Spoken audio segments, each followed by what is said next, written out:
I lost Bruh, Rudy in his bruh, presidency, you know, bruh, and already. I will still vote for him again, you know. So I just want to let them know, that we all gotta sacrifice. All right. We in debt, we gotta sacrifice. So I made I my can dig it. sacrifice, make yours. I can dig, man. I appreciate you pulling up today, man. Thank you, man. Yeah, Goodness I'm hurting gracious. right now, Wise. I'm hurting. What's up, Spaces? What's up with you, brother? What's going on, Mr. Wise, Uncle Ro? How y'all doing? I'm What's I'm up, I'm bro? ridiculously blessed, man. So, um, you know, Stop It's stealing been people lines, man. it's been I very told Crystal I'm using that.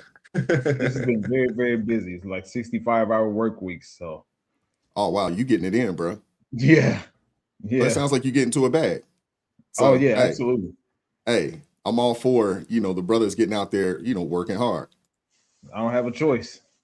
I can dig it. That's what I was about to say. I heard you're gonna have somebody, a special friend of mine, on the panel tonight, man. Yeah. What's going on, Aunt Good Nikki? How you doing? evening. I'm doing well. How is everybody? Hey, Spaces, All right. What's going on? brother, All Mr. right. Wise. Thanks for having me. Well, thank you for pulling up today. Thank you very I much. know. We'll try not to allow Uncle Ro not to get too ratchet. Hey, He's hey, known hey, I to just go places that he shouldn't go. All right. hey, I just had a quick question, man. Hey, Spaces, what size t-shirt you wear, man? Cause Oh, Wise let the secret out the bag with the minister on Friday, so I got an extra medium taco shirt over here for you. You know what I mean? I'll I'll at make your the medium boy. work. I'm a large, but I'll make the medium work. I can dig All it. right, I got you. What's up, Michelle? How you doing today? Appreciate you pulling up and joining us on this fine evening. Thank you for inviting me. Shout out to the panel here. Nice to meet you all. Shout out to the chat. And again, thank you for having me. Outstanding. Outstanding. What's up, Celeste? How you doing today, sister? Hey, good evening. I was about to say good morning. Good evening, everybody. I know Good you're used to evening. pulling up in the morning time, but appreciate you pulling up this evening. Let me pull Doing up the late Crystal. shift. Rolando's Crystal. How you doing today, sister? I don't even know if I should talk to you right now for that statement. I'm Like sorry. I I'm don't even know sorry. if What? I should talk to you for that statement. Hi What's wrong? everyone. What's wrong with Hello. Um, that? hey everyone, how are y'all doing? Happy We're Wednesday. doing Sorry it's wonderful. running a little bit behind. Okay. Wise, I just finished Bible study, but thank you, thank you, thank you. I don't belong to Rolando. Rolando's a sweet gentleman for someone, just not Crystal. Understood. Okay. I won't say it again. What's up, Josh? How you doing, brother? Appreciate you pulling up today, man. Yes, sir. I'm doing all right. I'm doing all right. Perfect. Let's get Hey, into it, Josh, man. don't come in here starting trouble. Feisty. I'm trying to be good this week. I'm good. I'm following Wise's leadership. I can dig it, man. Let's get into it, man. I want to start with a quick little icebreaker just to kind of get things kicked off. Shout out to everybody pulling up today. If you have not done so already, hit the like button for me. Please do that. Shout out to everybody watching on the multitude of platforms that we're streaming on today. So please make sure you hit the like button wherever you are watching from. Shout out to Edgar joining the ARP family. Thank you very much. Appreciate you, brother. Appreciate you supporting the channel. I do appreciate that. Alrighty, let's get things kicked off, man. So I want to start with this little icebreaker just to get a conversation started. Looks like Josh having some technical difficulties. When he pull back up, I'll pop him back in. I'll start here. And this is for the non-bougie people. So I think, Celeste, you might not be able to answer this question, but for those of us who, didn't grow up privileged, name something that was a luxury when you were a kid. And let's start with Mashai. Ooh.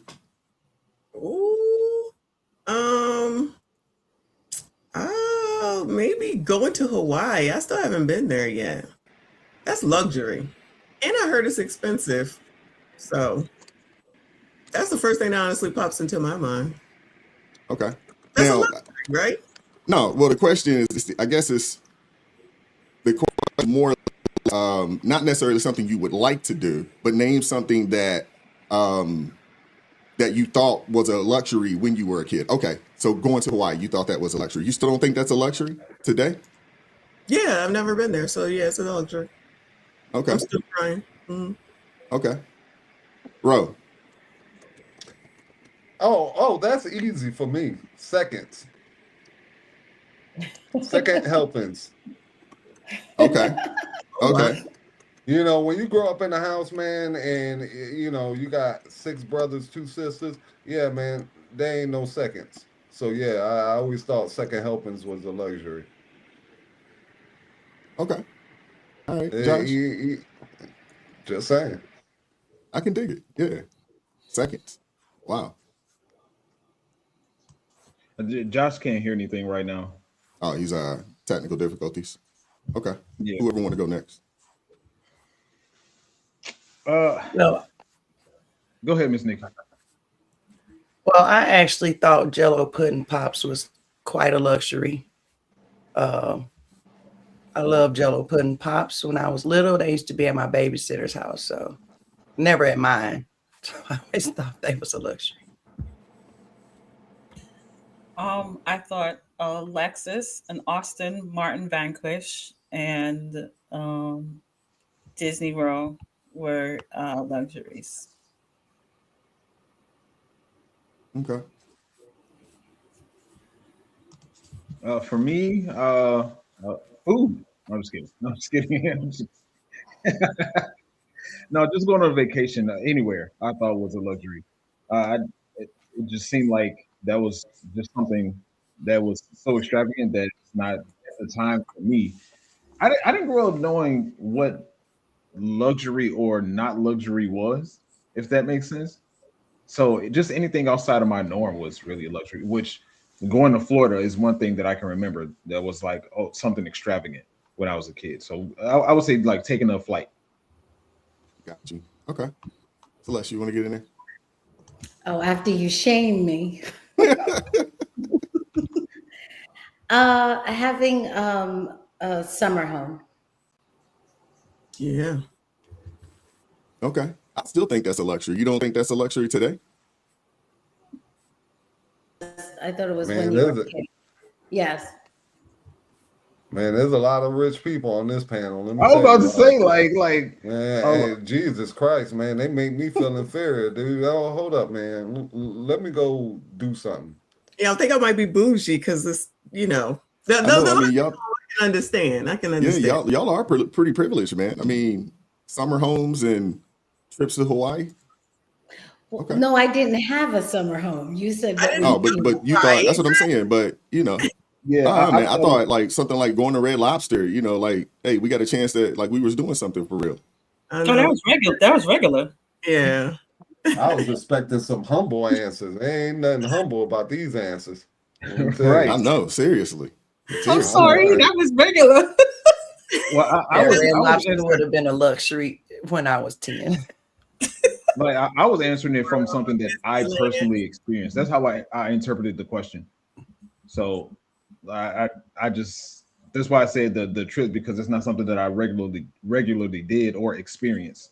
So you know, when these, to say a luxury home or like a vacation home or whatever it was, Miss Celeste, you need a brother. Now everybody's shaming me. No, I'm with you, Celeste. I'm with you, Celeste. I'm right there with you. That's what I said. I thought, like that's what I said. I named cars because to me, if you drove a Lexus or something like that, that was fancy. You know what I'm saying? It was like if you see a Lexus come down the road, it's like that they got money. But so we didn't have any kind of fancy cars, but I definitely had friends. I grew up in a significantly Jewish neighborhood, and most of my friends that were Jewish, their parents had summer homes in Florida. So like spring break and stuff like they always during the winter would go to their summer home in Florida. We had to stay home because we didn't have one. yeah. Okay. Somebody gets Celeste some napkins immediately because I saw a tear about to fall. And, you know, I understand it, Celeste. I get it. Trust me. Why is now you make me feel like should I have said like having like McDonald's would that have been better? I mean, would that have been better? Yeah, we should have I want you lied. to keep it real. I mean, you don't have to lie to kick it. You know what I'm saying? I mean, hey, you No, know. no. We're McDonald's not was a saying luxury? that. Listen to the people out there. Don't get it misunderstood. Be proud of your background. Be proud of where you came from. All No, I right, mean, there was a time that because McDonald's was a luxury for sure. I mean, You if know, I I was remember seeing, asking for McDonald's, yeah, and now you'll eat something at the house. We got, you know, I just went to the grocery store. You know what I'm saying? You better get a sandwich at the crib. You got McDonald's some definitely a McDonald's luxury money? back in the day. Exactly. Exactly. because ain't nothing worse than somebody who grew up like you know, from a good background, trying to act ghetto. All right, I'm actually from the ghetto. All we ever try to do is get out the ghetto, so that's one thing that we don't like to see. So embrace where you come from. I can dig it. This has made me grateful for my childhood. Thank you all very much. Mhm. Yeah, so we got privileged folks over here. Okay. That's awesome, man. Man, That is you awesome. got Hey, listen. Hey, straight up, I'm gonna get a loan from one of y'all tonight. with It's I 0% don't interest. know. I All right, don't know. let's I'm keep it looking. going, man. I'm measuring them up right now. I want to play this for you guys. I'm sure everybody is familiar. I think everybody knows that Jasmine Crockett has tossed her hat in the ring for the Senate seat. And she had a new rap video that came out. I don't know if you guys had a chance to see it, but it's pretty interesting to say the least.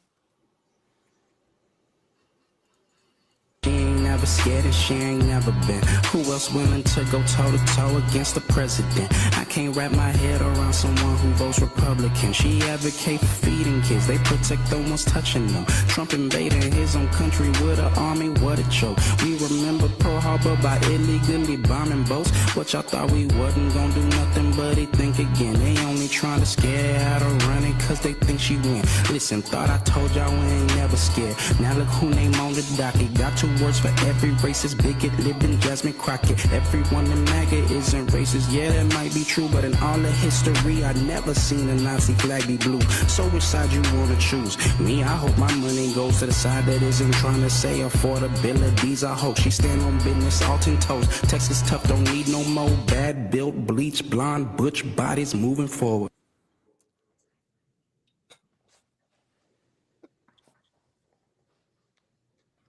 Whoever would like to, you know, what you can go wherever you want to go with this.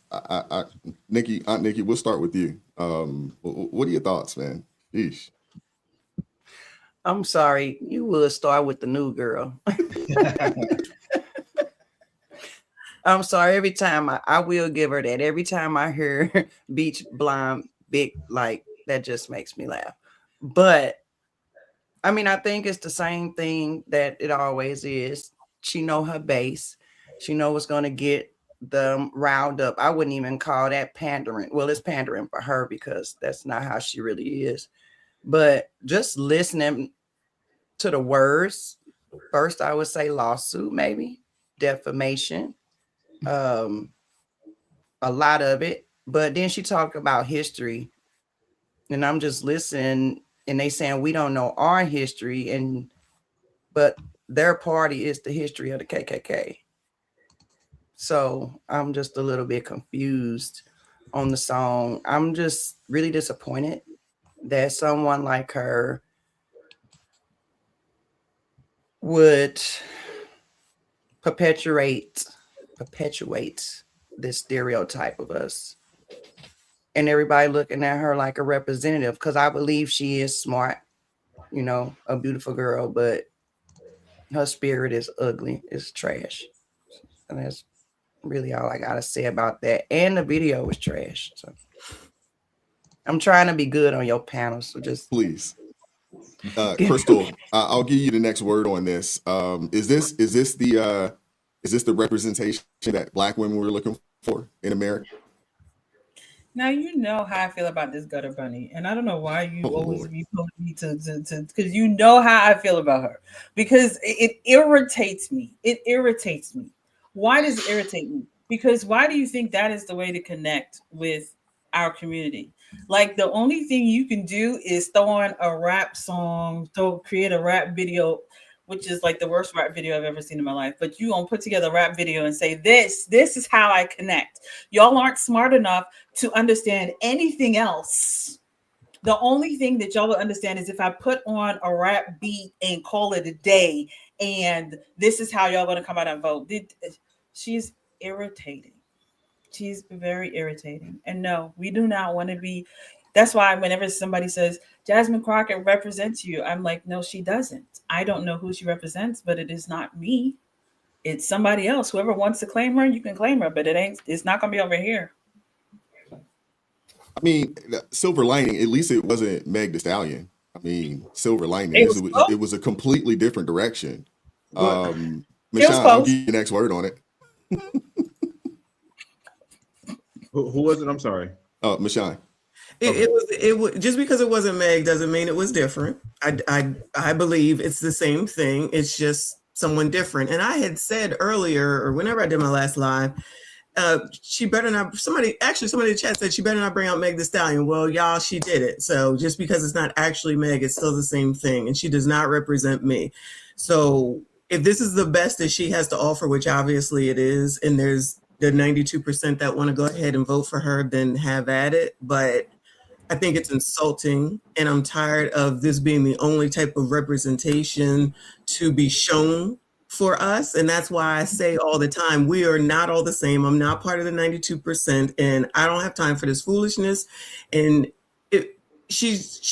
I heard someone say in someone's live stream that I was listening to that she has trademarked bad built, blah, blah, blah, blah, whatever that saying is that she have for MTG. And I think that she wants to be a businesswoman.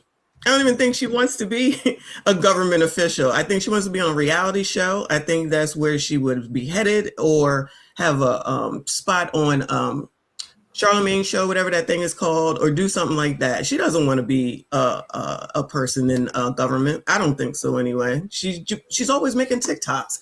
Girl, go get a job then. I don't understand. I think she wants to be on Zeus Network, honestly. Celeste, what are your thoughts?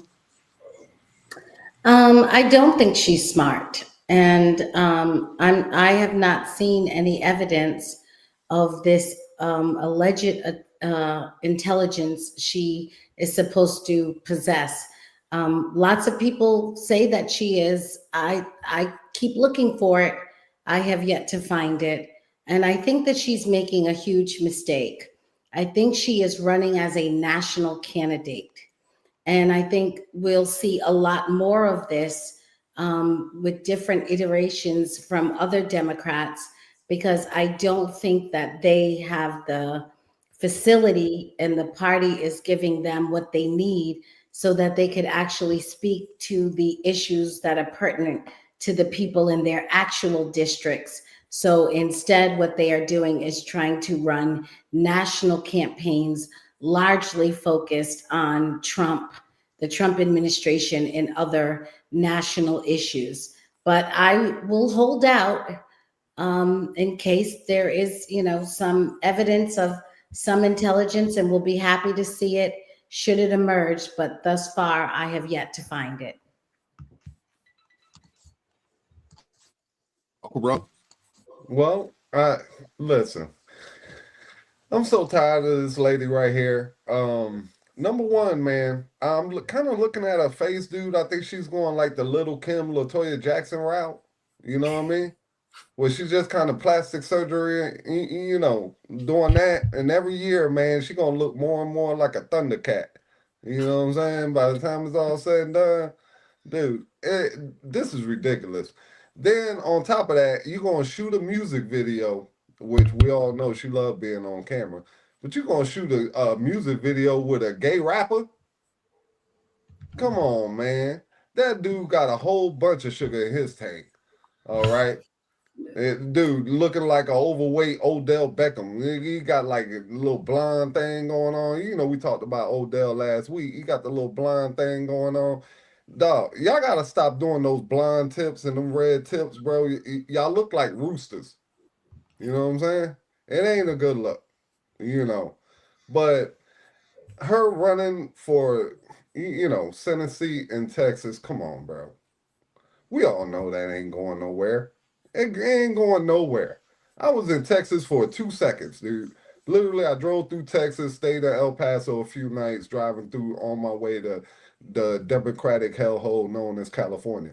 But anyway, I drove through Texas. All right. Wise, I seen more pickup trucks than I ever seen in my life. All right. They ain't electing this chick. We all know that. So at the end of the day, man, it's all just for show, because what else is there behind it? Anybody with a pair of eyes knows she ain't got a shot in getting elected in no Texas. Okay. So what is the point? I just don't even understand the point outside of it just being a money grab. Like you were saying earlier on your show, this is $100 million election. That's the reason she won't send.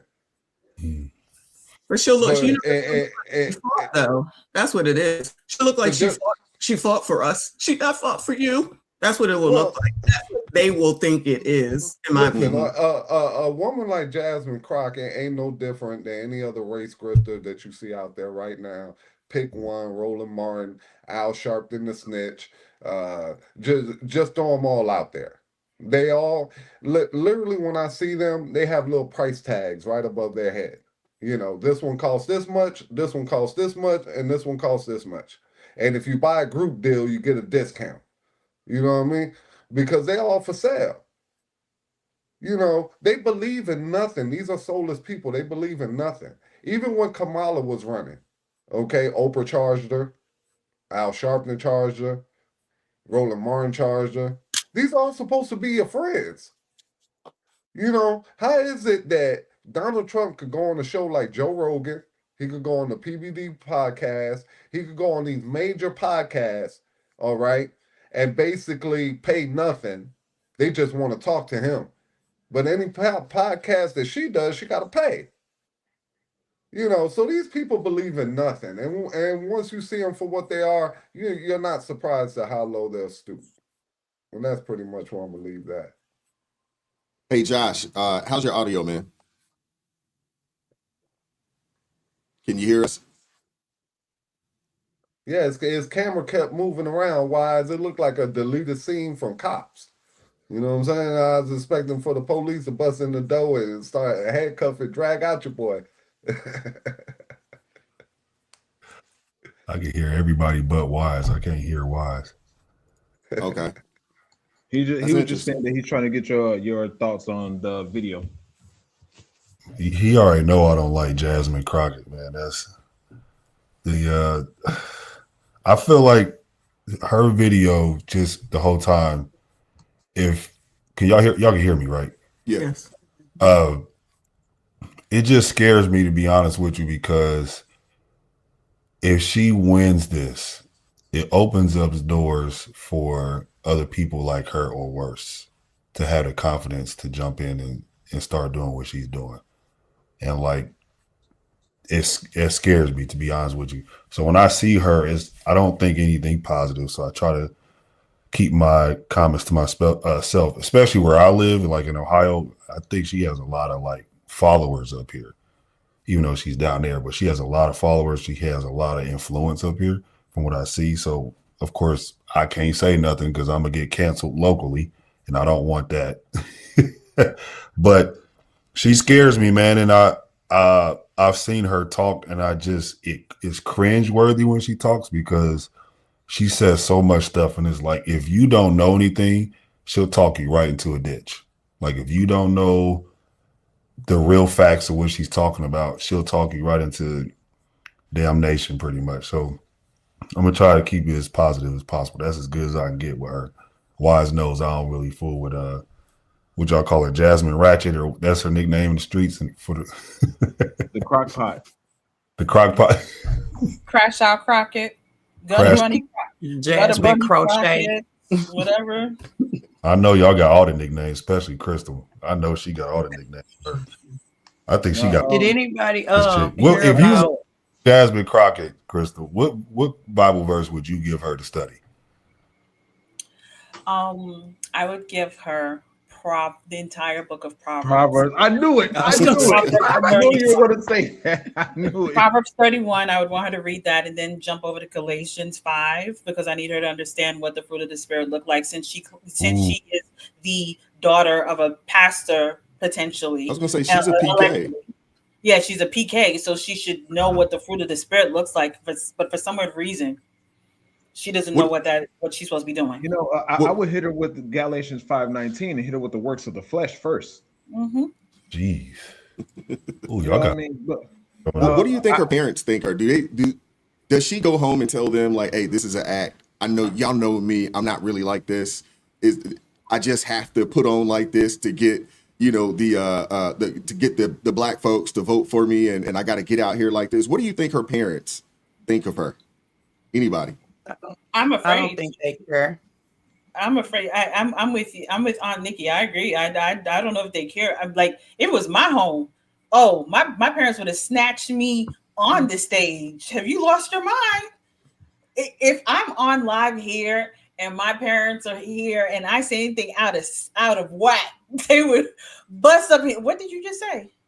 Fix that. That is not how you act. So I'm with Aunt Nikki. I don't think they actually care because by now they should have told her something. Why are you portraying yourself like that? That is not how we raised you. You weren't raised in that type of environment. Why are you doing this? But them checks clear, and sometimes you forget. Man, the parents on the payroll. Trust I was me. gonna The say daddy they get a probably, truck. yep, The that daddy get a mindset. truck. The mama get a Mercedes. Okay, and they don't watch TV. That's how that go. And she go off and she act a fool and do whatever. It's always down to the money. I think with the crock pot, I think if I'm being honest, if I'm being objective, the first 8 bars, because I've been in the studio before, I want to go there, but the first 8 bars of it was kind of decent. Not gonna lie. The first 8 bars of it was cohesive from a music standpoint, not the point that they were trying to make, but from a music standpoint, it was cohesive. But it just fell off the rails after that. But just the fact that Is rap that bad, Spaces? Is it that bad? What you mean? Was it good because of the beat behind it? I'm just saying, dude. We did no, the death of hip hop a couple weeks ago, and we talked about this. Is rap that bad, bro? Where you're bumping some Jasmine Crockett? Oh no, I'm not. I would never put Jasmine Crockett in my rotation whatsoever. I'm just asking, bro. This is a legitimate question, bro. I don't know what's going on in Spaces land over there, but no, bro, please don't do it. No, I gotta. There's different aspects of my understanding when I look at things. So one of them is objectivity. Look at it from the outside looking in. Because dude, all it takes is for this clip right here to go viral. All right, and Jasmine Crockett now thinks she got a fan base, and she's gonna drop a CD, and it's gonna be because of you, and this statement right here. That's okay. You said the first 8 bars was pretty dope. The first 8 bars, I was counting them, was all right because they were cohesive lyrically in terms of the cadence of the rap itself, not the point that they were trying to make, because Jasmine Crockett is an abysmal politician. So let that part go viral too. While when you know what I'm saying? But when it comes to the crock pot, I just I've gotten to the point where my ears kind of turn off when she starts speaking. And I pride myself on being a person that listens to my opposition, or listens to the people that speak in a different angle from me, or speaks opposite of whatever it is that I believe. And I still have yet to see where Jasmine Crockett says that she's going to do something different for people. She's constantly talking about, I'm going to be opposite to Trump. That's it. Mm-hmm. I mean, think about this. Have you heard a plan? Have you heard any piece of legislation that she wants to move? I mean, she just rolled out, this campaign and said that, hey, I'm running for Senate. Have you heard anything, about her platform? And what too? She had the no taxes for black people. I She heard did say her talking that. about this. Yeah, she did say that. Yeah. But I mean, you Well, know, that wasn't even her idea. She said she heard that from somebody. Yeah. She Yeah. heard it from Mom Donnie. So when Mom Donnie said you were going to take those rich white people, so she just flipped it. That's all she did. Yeah, it's like, no. But the thing is, even with that, right? Even because you know, with a lot of black people, the people that don't pay attention to the conversations, and when people don't think about practicality in terms of how things actually are going to happen. I'm not sure if I said this here before, but the absolute majority of people don't even know their grandmother's mother. So how are you going to triangulate for how are you going to triangulate who deserves the reparations and who doesn't? And then on top of that, if you're going to throw out reparations, you know this is what she's banking on when she talks to black people. She knows that black people are when you throw some a nice beat in front of black people, they go blind. They go blind. Golly, yo. Oh man, we better than that, bro. That beat was a sample anyway. Well, I would want to It was think a that's sample what I was of gonna say. something else, right? What was the song from I back in the think day? Never Scared. Bone Never Crusher, Scared. Yeah, Never there you go. Scared. There you go. That's it. But Bone Crusher, I Never would like to Scared. think that, Brother Wise, but that's the sad reality of it, is that our people are going to be the ones that go for it. Mm-hmm. Literally because she loud, Mm-hmm. because they feel like she a representation of them, which she is not. And I was trying to tell somebody today, because they like to say, oh, because she a strong black woman. No, don't mix up strong with ghetto and loud. Like those are two different things. And I think people are getting those two conflated. Those are not the same. Ghetto and strong are not the same. But when they hear it loud, or because she talk trash and the same thing that they do on everyday life, they think it's cool, but they don't. She has never passed none. I've never even heard of anything she's gotten pushed through. None. She's just on social media. She's a social media star. I would actually respect her more if she put out a real rap song, put on her little hot pants or whatever she got to do, or go get on the Bad Girls Club. I would respect that more, but don't get in this office. You're a lawyer, you spout all your degrees like they all do, which means nothing to me, the big words, which she refused to use. I'm actually yearning for a big word now. I'm really not into big words, but I want her to use some because I do, Miss Celeste. She got to be intelligent, but she intelligent enough to manipulate the people. I do not think when I say she intelligent, not dumb, she's not dumb as far as her strategy and what she is trying to do for herself. She know the hand she's playing. She ain't now intelligent.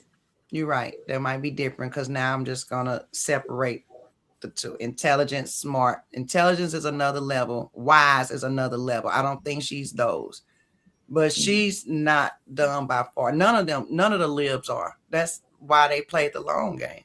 And that's why we right where we at right now. Celeste, did you want to add something?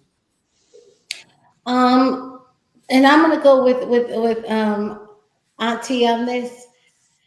I'm willing to say maybe she's cunning, but intelligence to me means that you have a high quality of thought. Right. And I don't see any high quality thinking coming from her. Gotcha. Yeah. Okay. Super chat over real quick and then we'll keep it moving. Let's see here. Thank you, single fathers. Coming through with the $5 super chat says, Jasmine, don't be out here in them Dallas streets. Okay. Streets. She fake hood. # Oak Cliff hood wannabe. Okay. All right. Okay, let me say one last thing super quick, Mr. Y. Go for it, bro. So the first thing that came to my mind with this is when I heard the song is Bone Crusher, Never Scared, right? Mm-hmm. When I first heard this, the first thing I thought about was Democrats at the DNC when they had this like rap concert. Mm-hmm. They threw this rap concert, and while I'm watching it, I'm like, this is what Democrats think of black people. Mm-hmm. Yep. Mm-hmm. they throw Lil Jon out there, and it's like, now don't get me wrong. I understand, playing for the radio, getting all that stuff. I'm not knocking that. This is one of the most important decisions or most important situations, engagements that's important to all of America. And when it comes to Black people, didn't they have it in Atlanta? I don't remember.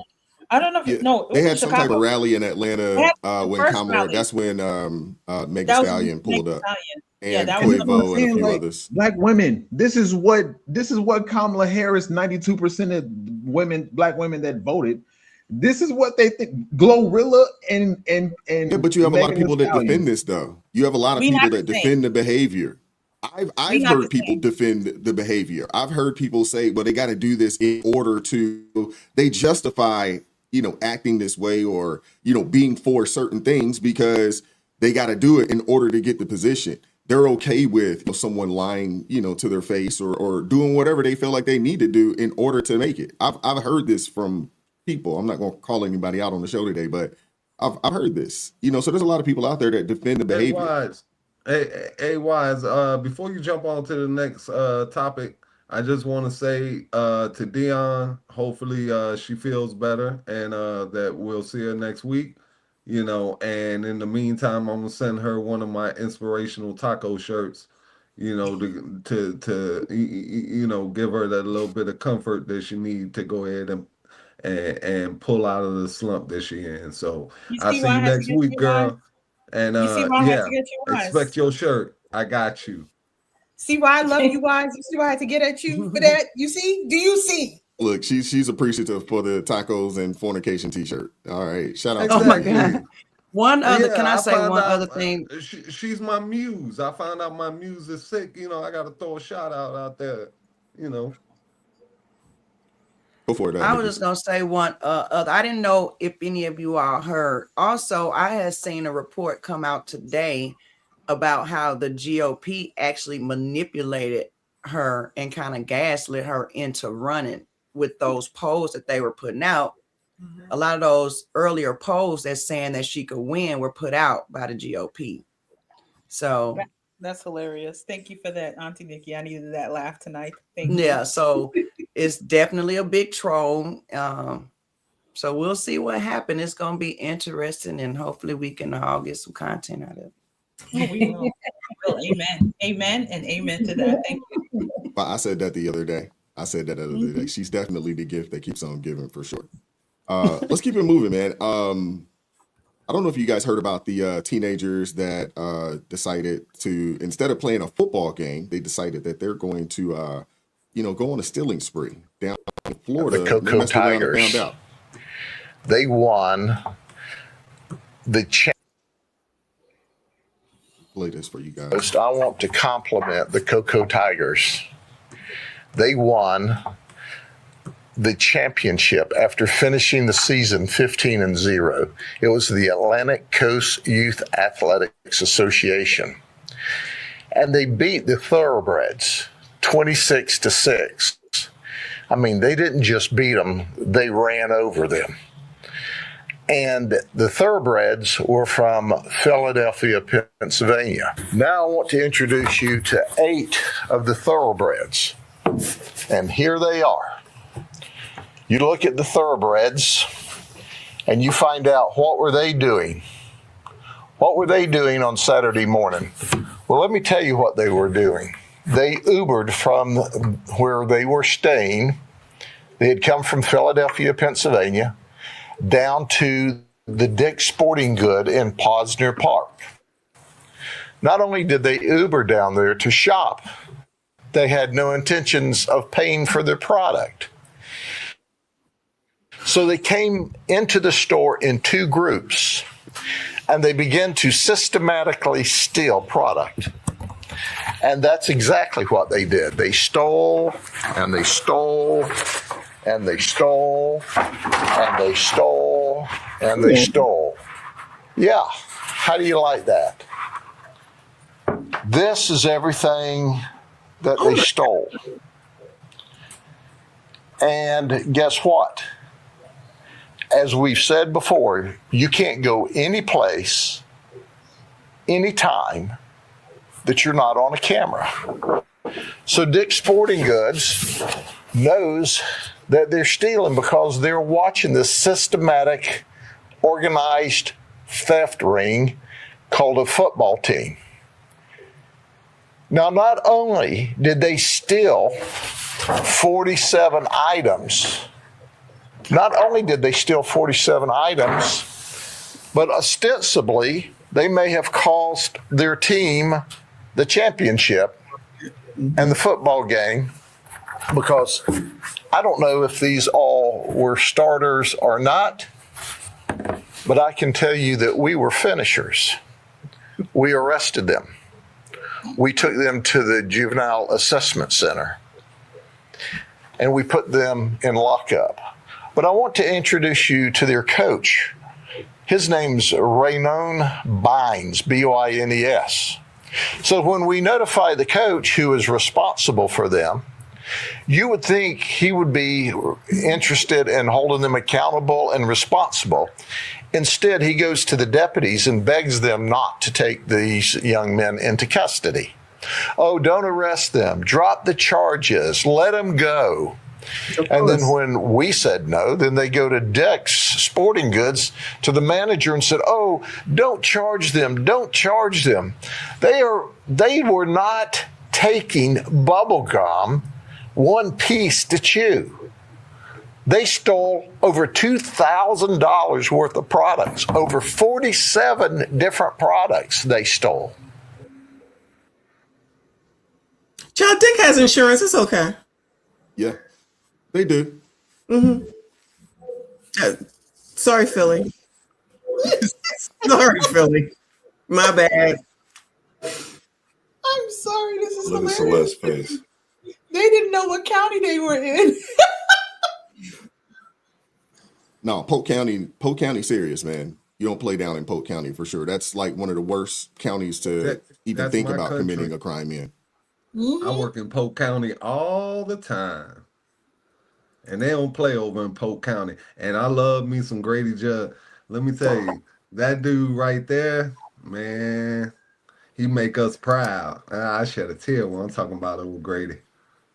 I love him. I mean, the kids did what they did, and that's one thing. But my concern is the coach. I coached youth football for, man, almost 15 years. I coached on the middle school level about this age group. These kids are down in Florida on a trip, which is really dope. I would assume, you know, a good amount of these kids, they come from maybe some impoverished. So they're an opportunity to travel down to Florida to play in maybe either the AYF or Pop Warner, quote unquote, Super Bowl down there. This is an opportunity. And 8 of them decided that they're going to take an Uber and go and steal. But my main concern is the coach. The coach. Like, what are you teaching these young people? You know what I'm saying? My first wave of kids are adults at this point. And we were trying to feed into these kids. Most of the kids that I coached, they didn't come from the best neighborhoods. And it was a lot of single parents. So we are the father figure that they see. Like, what are you teaching these young people? Seriously. No, Wise. Listen, at the end of the day, I blame the mother. That's who I blame. Because I guarantee you, all these boys come from single mother households. Listen, let me explain something to you. When I was 8 years old, I'll never forget this. Okay, this is what fathers do. All right, we all went to a steak restaurant, right? My dad loved steak, so he took us all to a steak restaurant. We sat there, had a great steak, and my dad left a tip. Okay, we all go to walk away from the table, and I went back to the table and took the tip from the top of the table. Okay, my dad caught me, made me put the tip back, explained to me, you know, you don't do that or whatever. But when I got home, I got the beating of a lifetime. Okay, and that's what dads do. You know, where these kids can leave and go to another state, and they know better, but they don't. And that's absence of fathers. You see it all the time. I used to go to summer camp through my church when I was younger as well. We would get sent off for 3 weeks, no parents, just staff. Everybody behaved themselves, because at the end of the day, we knew if I didn't, my mom was going to wear me out like a car tire. Okay, And they don't have any of that anymore. That's why you see stuff like this, where they go to another state and they feel like they can just steal and this and that, and somebody's going to look the other way. But in Florida, we don't look the other way. You take $2,000 worth of stuff, we're going to lock you up. All right. You step on my property and you go to steal something off my property, you might get shot. You know, this is how we deal with people in Florida. So for whatever, other people from other states, y'all may deal with, your criminals a different way. But down here, you either gonna walk righteously, okay, or we gonna mess around and arrange a meeting between you and your creator. And that's just how we do business in red states. So you're gonna come down here, you're gonna get plenty of Southern hospitality. Everybody's gonna be nice to you and smile and greet you, and everything's cool. But the second you step out of line, you're going to get spanked. Okay? And that's how you got to keep people in line in this day and age, because I'll give you a prime example. Earlier today, I went to the gas station to fill up the tank on my truck. It takes about $80. Okay? I'm sitting out there, I'm pumping, I'm at about 30. This guy comes walking out and he's packing a pack of cigarettes. All right, while he's walking to his vehicle, which is on the other side of my pump. Now, mind you, my pump's been running, smells like fumes everywhere. Next thing I know, I don't even see the guy, but next thing I know, I see smoke. Like, just, like leaving the pump, and I'm like, bro, is this dude smoking? And like, I lean over, I'm like, bro, you may not care about your life, bro, but I care about mine. Mhm. You can't smoke at the pump, bro, because it's not the actual gasoline that catches on fire. It's the fumes. Yeah. But this is the ignorance, man. Dude, we have kids walking around here with IQs that's room temperature. And we expect what from them? Please tell me, because I expect nothing. Shout out to I think this is Brodo coming through with the $2 super chat. Says smile, Crystal. Uncle Ro is happy. Crystal, happy. I'll give you the next word. What are your thoughts? I agree with you, Wise. I somewhat agree with Ro. I definitely do agree with you, Wise. If those kids were if they had any kind of respect for their coach, they wouldn't have even made any kind of moves like that. If they respected their coach, if they understood the idea of team and what it means to be a team and what we're trying to do for our city, they would have never done that. But they lack a respect for their coach. They lack respect for whatever the coach was teaching them. And I can say that as someone who was an athlete. And I can say when coaches they instill certain things within you. Even if your home life is a wreck, the people that are out there that is like your mentor, as far as like coaches, when you're on a team, they instill something different in you. So the fact that they were out there and they were actually stealing and jeopardizing their chances at what they were trying to win and accomplish and all that says something. I said I partially agree with Ro because it probably is the homes. They probably had single mothers, but again, I won't always say it's always necessary them just being single mothers, because there are two-parent homes where people act like nowadays like they ain't got common sense. Today's, because Ro was thinking about yesteryear. Yesteryear is very different than parents today. There are two-parent homes where they're teaching their children crap. They have their children, their parents. I have seen parents that bring in their kids as mother and father coming into the stores, stealing with their children. So that tells you it's not a single parent type of situation. It is the morality of people nowadays. The morality of people is ridiculous.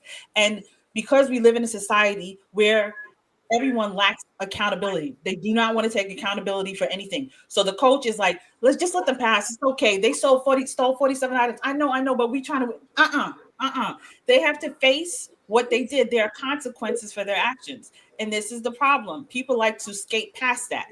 And so you have a coach that doesn't believe in accountability. Who knows what their home is like? They don't believe in accountability. And that is why the children are the way that they are. Now, like I said, single parent home or not. Because when my son was home and my daughter was home, that wooden spoon went everywhere with me. Okay, that wooden spoon was in my purse always.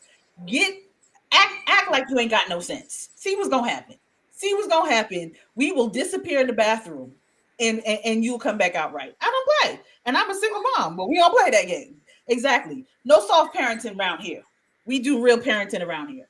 And nowadays, people do a lot of soft parenting. So I blame the parents and I blame the coach. Celeste, what are your thoughts? So the late great Walter Williams said, and he specifically was talking about education, but it applies here as well. He said 4 things must be present for education to occur.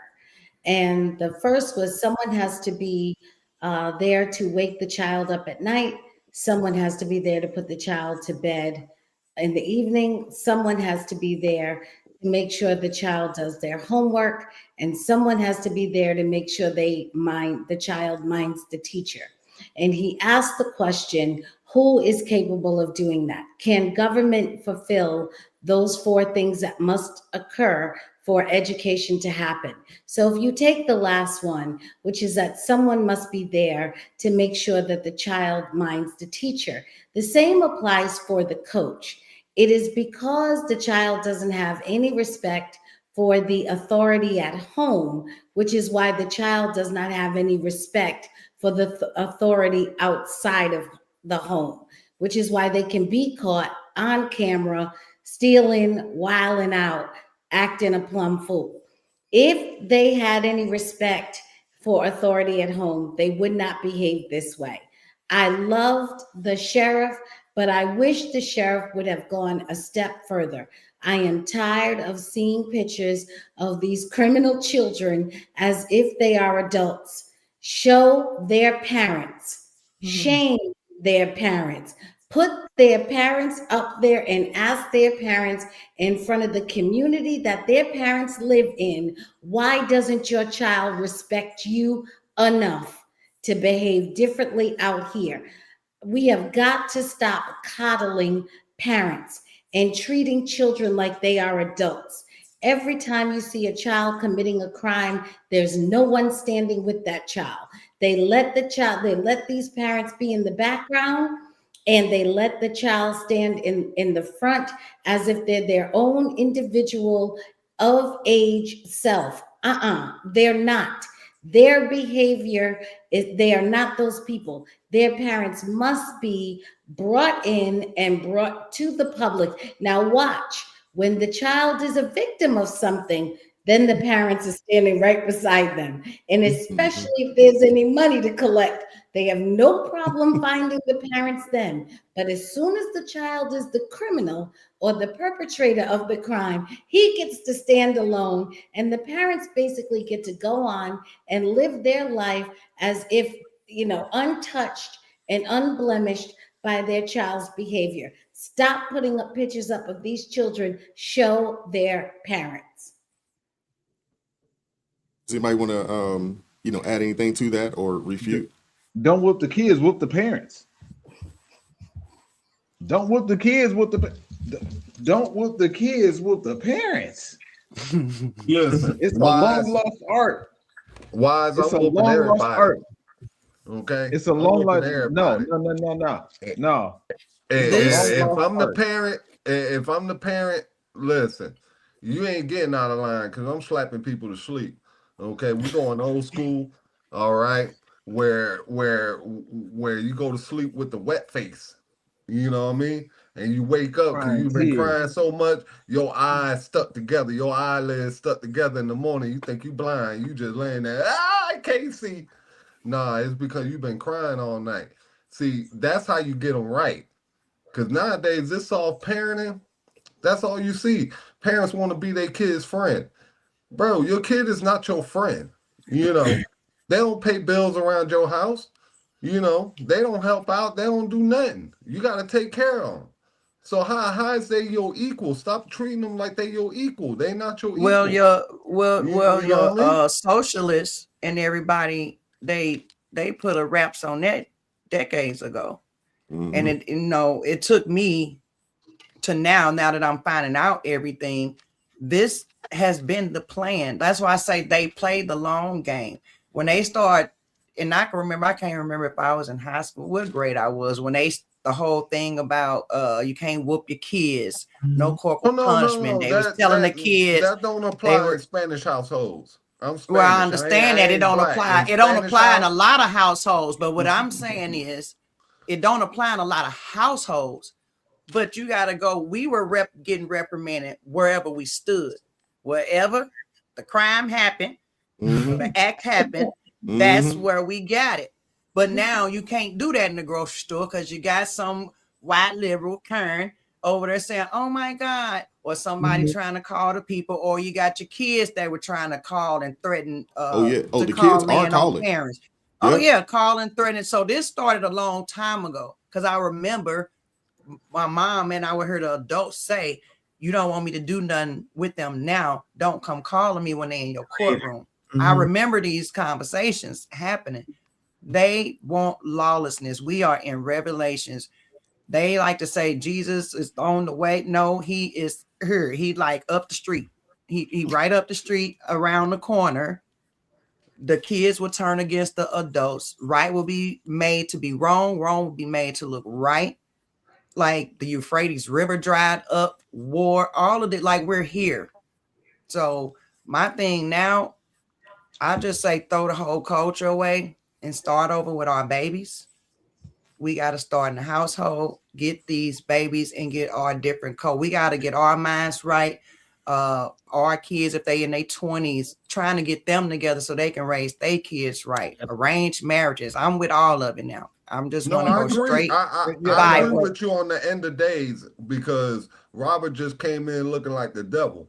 You ain't gonna lie. What's up, Robert, man? What's up, guys? I missed y'all, man. I am so sorry. What's up with all this fire in your background? You scared me. Yeah. You had me going a little pale there for a second. That's the Punisher mask. Is that the Donald Trump hat? Yeah, that's his hair. Yep. You got Uncle T looking all mean.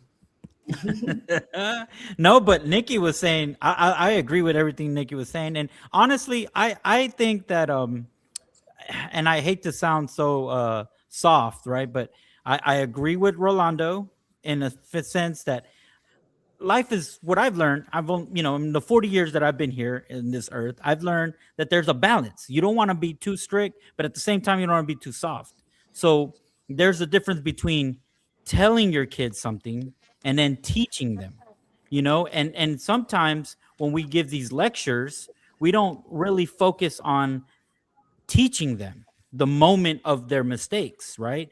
And so what I've learned with my, daughters, basically there's a certain age that an ass beating, and excuse me for my language, but I came in listening to this and I'm like, oh, I know what you guys are talking about now. But there's a moment that you have to be discipline them, but at the same time you can't just go and just smack them, right? You have to compose yourself, send them to their room or whatever, and then sit with them and tell them, look, you did this, this, and this. You're hurting my feelings because I love you. You were, and you tell them all this stuff. You tell them you love them. And at the same time, now, you get their attention and all that and their understanding. Now here comes the hard part. Now that you've calmed down and you've explained, I have to spank you. I have to spank you because even though you did this and I forgive you for what you did, and you got to pray to God and ask forgiveness for God too. But there's a cause and effect in life. And you teach them while they're small, and later, by the time they're old enough, they won't do bad things no more because you've gotten that. We're all like trees, right? We're growing. But if you have no foundation, you ever seen when they plant small trees, they put like 2 stakes or 2 stakes most of the times, and they have a wire holding that tree. Well, that's the parents. They're the stakes that's holding that tree straight. And if you're not adjusting it, it's going to curve one way. And then what happens when a tree's full grown and it's curved? I mean, only God can straighten that up. So let's avoid that moment and let's correct it as small and teach them spank them, ground them, and then hug them at the end and say, I'm only doing this because I love you and I want you to learn from this. Because That was I got a I'm sorry. question. I'm sorry. I That was got a the worst question part because of y'all my going off the book. rails. This particular situation, and you know, Mashawn, is there any hope for No. these young people? There's no hope. No. And that was nice of Robert to say about the parenting, but a parenting has been pushed to the side. Nobody has to parent anymore. All they have to do is produce a kid. Oh yeah. As long as the kid is alive, as long as the kid is alive, then that's enough. So that's really the problem, that they don't have any discipline. I just wanted to say that this is not their first time. So the way that they came in there, they're already old hat at what they were doing. So the odds are that the coach knows that they already have probably a record.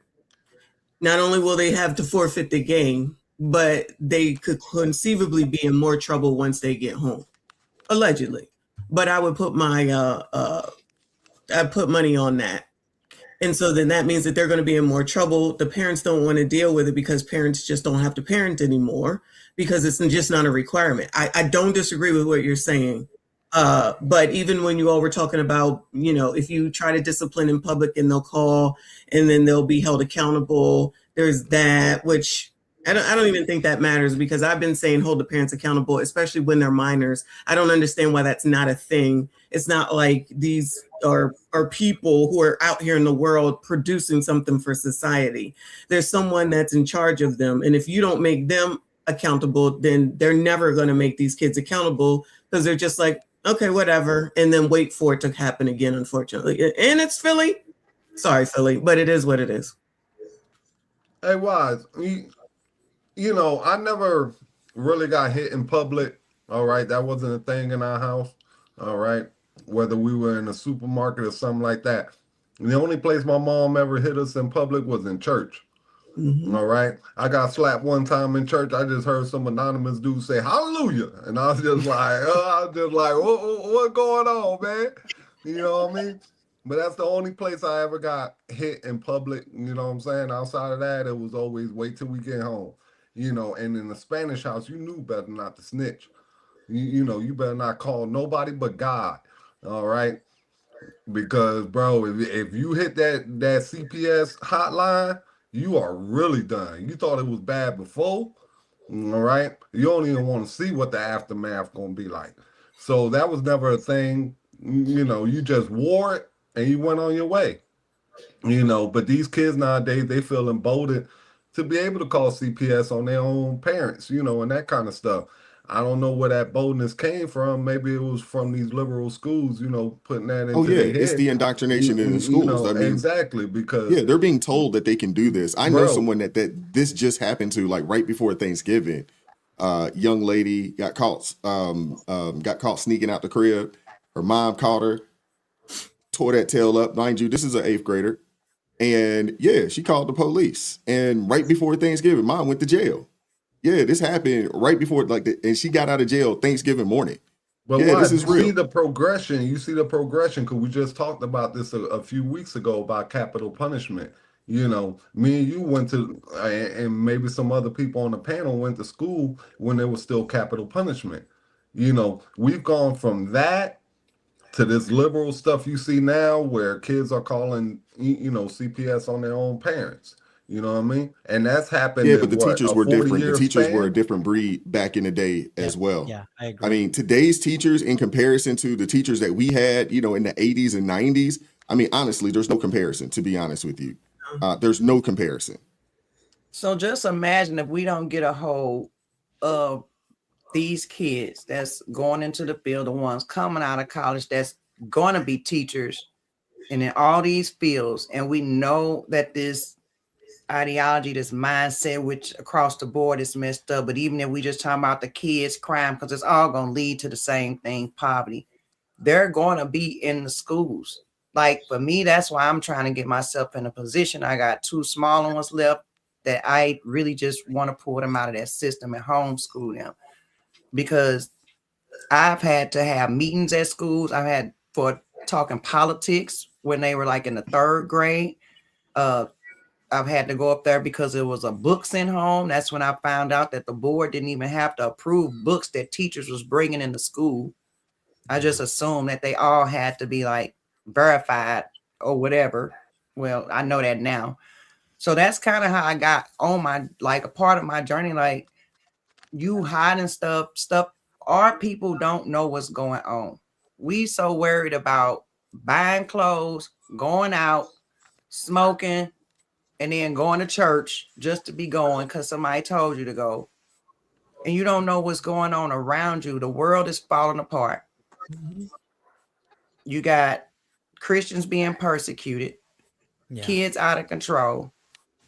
And meanwhile, we just running around trying to find the best lace front for Friday. I'm old, like I'm so irked with it.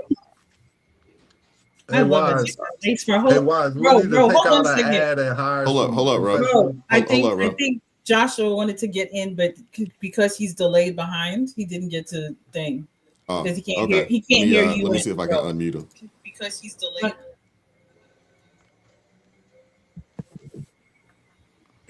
Yeah, you did. You got. Can y'all hear me? Yeah. Yeah. All right, cool. As a person that worked in the schools, it is almost depressing to see at least where the Black community is right now.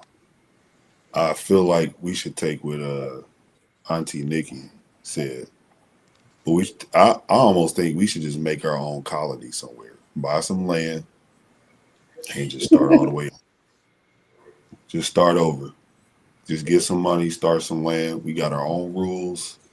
We got our own everything. Because right now, kids don't have no. They're not losing anything. These cats drove all the way somewhere else to go steal from a store. And how far is that from where they from? Like, does anybody know how far? Like, so you had the brains to plan this out, but you didn't have the brains to do anything else better than what you were doing. Y'all got together and decided to steal, but you didn't have the brains. So obviously it's a hereditary thing. Your parents, you was gone that long. They didn't know. They didn't ask you. They ain't tracking. So the only solution, unless you burn all these kids up, which is not going to happen. I heard a comedian say you got a whole flock of failure over here. We might as well we got to start over. And I'm a fan of whoopings. I said the N-word in class one day. The teacher called my mom. She came up and slapped me this way and came back with a slap. And the teacher took a step back and let her do what she was going to do. And I appreciate that. My mom was not scared to do whatever she needed to do in the moment and wherever it was going to be. And she'll slap you for telling her not to slap me. God rest her soul. God bless her. The parenting that we have today, they rather argue with the teachers or the authority about what they feel instead of what's right. So, and this is not just in Ohio. This is in Philly. This is everywhere. We really need to start over. We can't go back to Africa because I've been seeing everybody say these Americans have been going over to Africa thinking things are going to be better. And the Ghanaians are basically telling them to go back to America. So they've been wanting to come back to America. Hey, I'm sorry, John. So they thinking they was gonna get over there and get with the motherland and everything's gonna be better, and they realizing you're still American. You're not whatever you thought you was, and you don't have dual citizenship. So we really need to find. I think we all vote wise to be president of this new continent that we about to make. I don't want no parts of that. You know what? I was a part but that's all I got. Josh Land. I was on the conversation where somebody said, it was speaking on the behavior of Black people in general. And I'm taking it in a different direction, but this is what the conversation was. And the person that I was talking to said, we only need 10%. We only need 10%. Let the other people, and I'm making this joke about this, but I am very much a disciplinarian. Very much so. And in my household, I can call someone right now that was in my household before I moved out, and they will say that I was the disciplinarian for anybody in the house. So and that's the ultimate reason why things are in such disarray. There's a lack of discipline, and children are a reflection of their upbringing. Children are a reflection of their parents. Yep. So and this is why I give so much praise to Charleston White, as much as people like to hate him because of his rhetoric in the media and all that stuff and all the antics that he does. He has written philanthropic work with children specifically because he knows the impact that what he's doing has on children in the long run. People have all this smoke for him, but he has documented proof as to his philanthropic work towards children specifically. And I've been meaning to say that for a while, but no, man, it's and this is why it is a genuine battle for me in this conversation to punish the child or punish the parent. Does the child need a whooping or does the parent need a whooping? Both. Both. Yeah, it's an and. Both. It's not an or, it's an and. It's and. Yeah. Absolutely. It's the both. Or both with the F, BOF. Both of them. I think we should hold the parents accountable for what these kids do. You know, that would change that real quick. But No, I the like problem Celeste's is, idea. I mean, they brought the pictures up. I think, yeah, definitely. I mean, it's the same thing, out here, in the DMV area. You got the same type of foolishness, happening. Kids cutting up and acting a fool. And Celeste, you're absolutely right. You were up there in DC. You'll see the kids, get perp walk, and you'll hear about the kids, but you won't hear about their parents. And these kids are out at 11, 12 o'clock at night committing crimes. And what happened to the PSA that used to come on, at 10 o'clock? Do you know where your children are? Yep. Yep. Kids are out here just running amok. And even in this situation, there is no way that my middle school age kid is going on a trip. One, that I'm not going on. But two, they're going to be able to get in an Uber and go somewhere else without me knowing. Like, are y'all crazy? Yeah, No way. The coaches was probably somewhere doing whatever.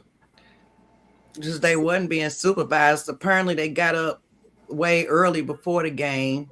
And I can imagine they probably wanted mouth guards, what my sons and them call it, they football drip, all this stuff. They made this plan, but we were just talking about this on my panel about holding the parents accountable. Should it be like first offense or multiple offenses if the child, once you get to the point of where you holding the parent accountable, because also you got sneaky kids too. So what does that mean to hold a kid? What does that mean to hold the parents accountable for a child's behavior? What does that mean? I think it would probably have to start off as probably citation. Fines. Yeah, citation. Yeah, citations, fines. I think court appearances, which is annoying in itself. Okay, just playing devil advocate though. You get somebody out there saying, "Hey, it's a tax on the poor. These are poor kids. This is a poor single mom. Now you're going to fine them. It's going to be you're going to make things tougher than what it already is, for this poor lady, Well, I can tell you from experience. If you'd like. When I was in high school, I decided y'all don't be judging me because we already talking about the duffel bag. Y'all already got the duffel bag story of Krista. Y'all got a lot of stories, so don't be judging your girl. I missed out. When I was in high school, I found myself cutting class a lot. Let's just say, I'm telling Jesus, if you were supposed to be in school 250 days, I was in school 90 days. Let's just put it that. Let's just do that type of math.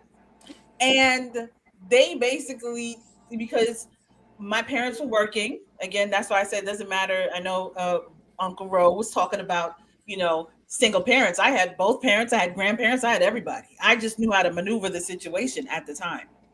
And when the letter came home that if I cut class again, they were going to arrest my parents, and they actually got it to my parents because I would try and intercept all the information so it never got to my parents. When it got to them, it didn't matter I was in high school or not. My butt was lit up, and they moved me straight out of New York to a whole nother state to get my life in order.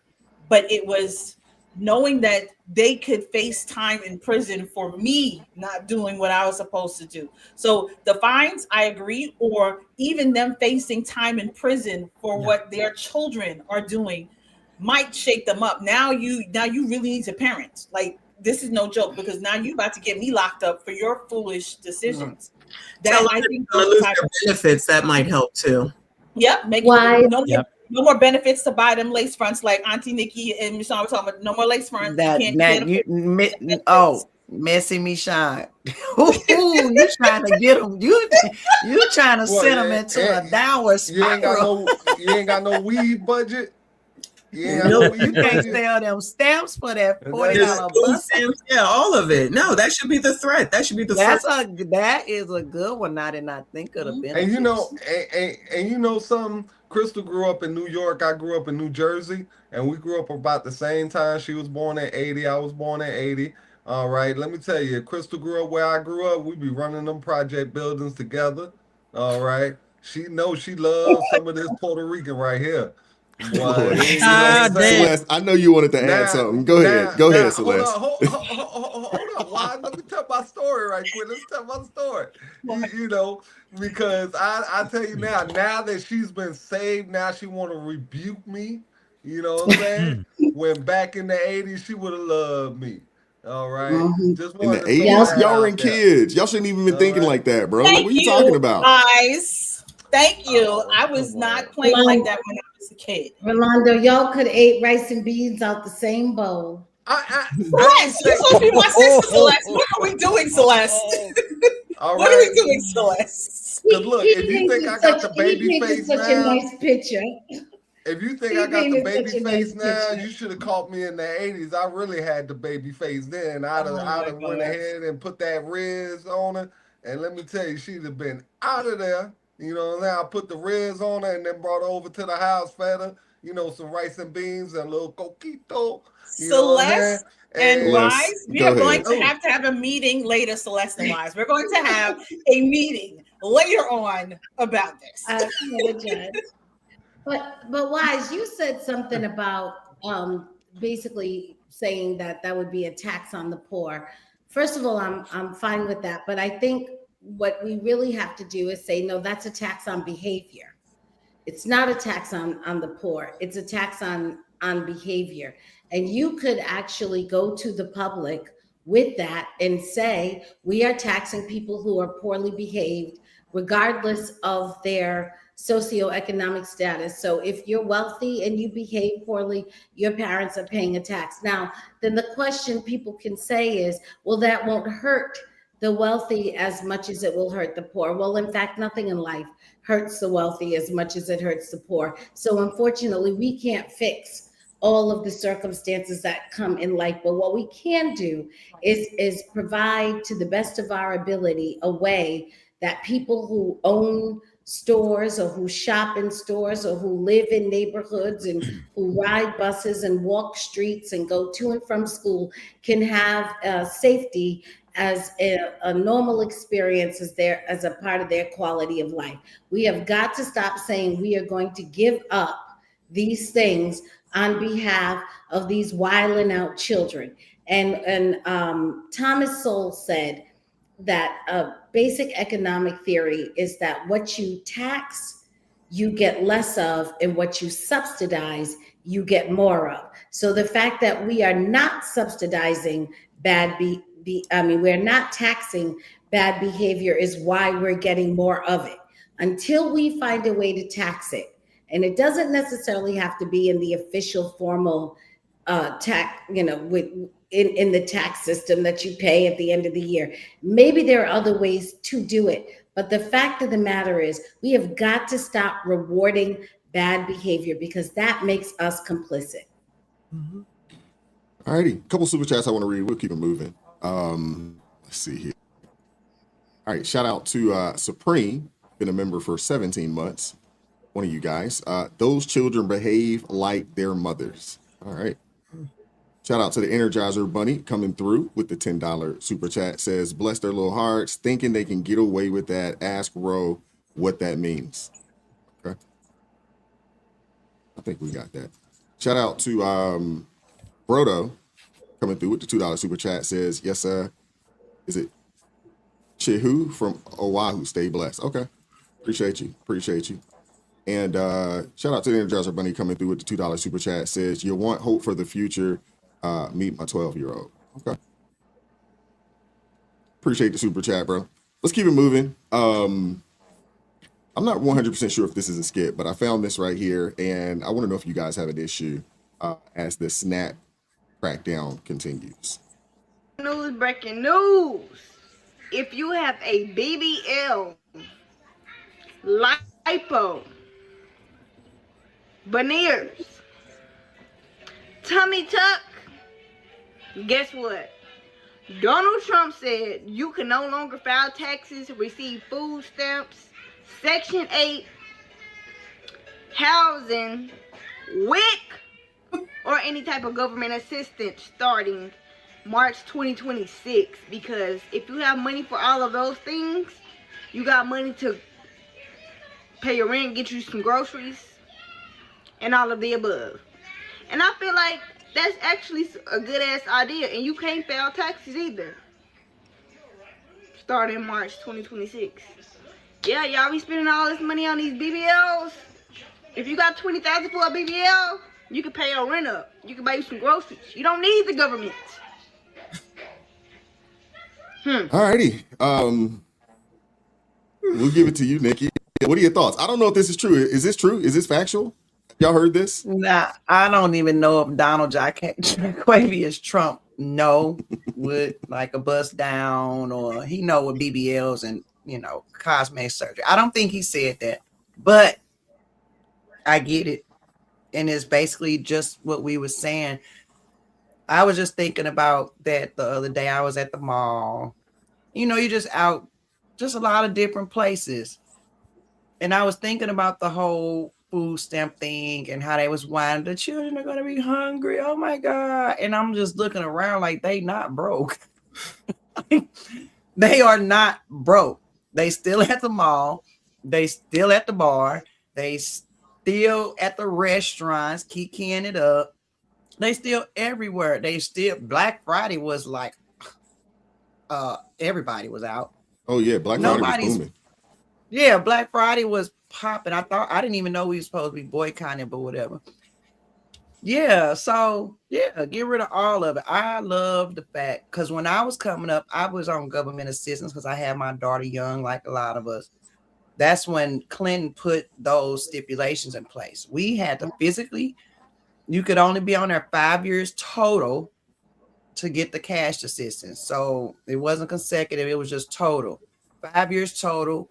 In order to get your stamps, you had to physically take in a job search sheet and show your physical case manager, not the phone lady, a physical case manager that you actually tried to go find a job. And you have to do that every single week.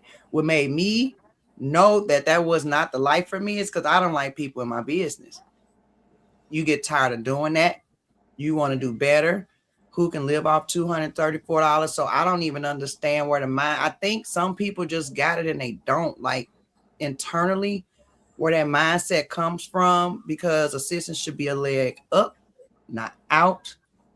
And you should use it as such. And nobody should feel good about themselves being on government assistance when you can't even live a good quality of life, but you want all these things like lipo or bust downs and going out or whatever you like to do. So, like I said, I know we still in persecution. I think we still walking in the wilderness. You got a bunch of hypocrites and Jezebels in the church. So nobody go to the church. They lost faith in the church, the physical building of the church.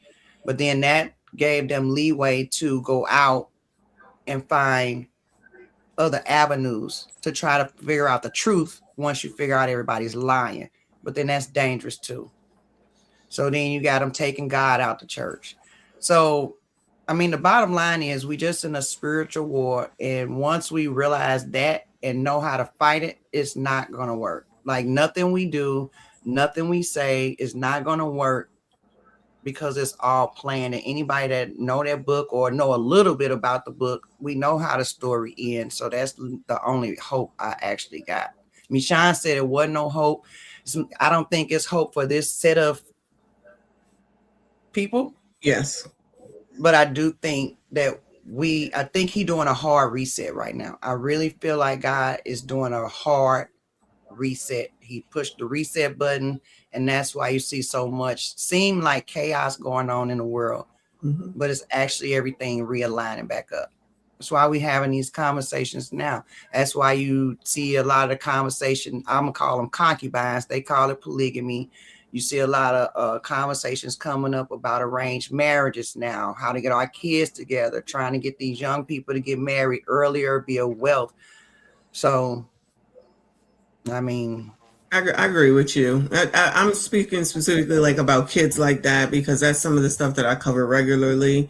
And it is usually, if somebody does come out, it's a woman, it's an auntie, it's a granny, but it's never a man. So there's never any men around, which I think is an issue. So I don't disagree with arranged marriages.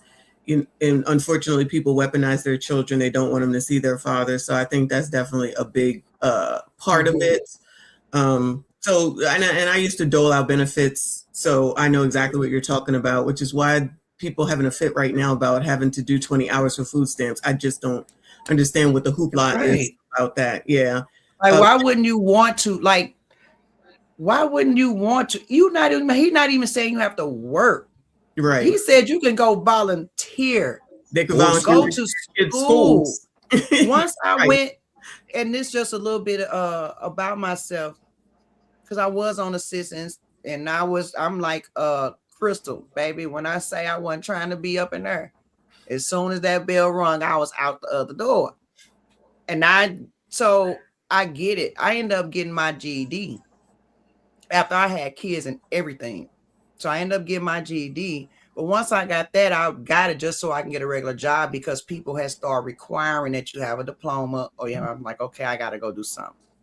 But once I had an epiphany one day, and I was like, what I'm gonna do next? And I realized I could literally do whatever my heart desires right now, because I have this. And once that switch flipped up, it wasn't no stopping me. So I just think that because they're gonna go, I don't think they're not gonna do it. They're gonna get their benefits, so they're gonna figure out something to do. And I think once they start volunteering, going to school, figuring out what they're gonna do with themselves, we need hope. People are hopeless. They just like hopeless. They don't. And then you got this, you raised with this oppression victim mindset. So then you got your household telling everybody, your whole community telling you how hard it's going to be and what you can and can't do and can't say. You can't even be out the box. You can't even like country music and be around your own people. You get ostracized. So it's just a whole mess. And I'm just, I don't know. Well, it's not hopeless. I mean, I got hope. You know what I'm saying? Because no, I mean the people that we see, that we talk to. I see. I'm actually really excited about this. You know, if it's true, because I don't know if it's true or not.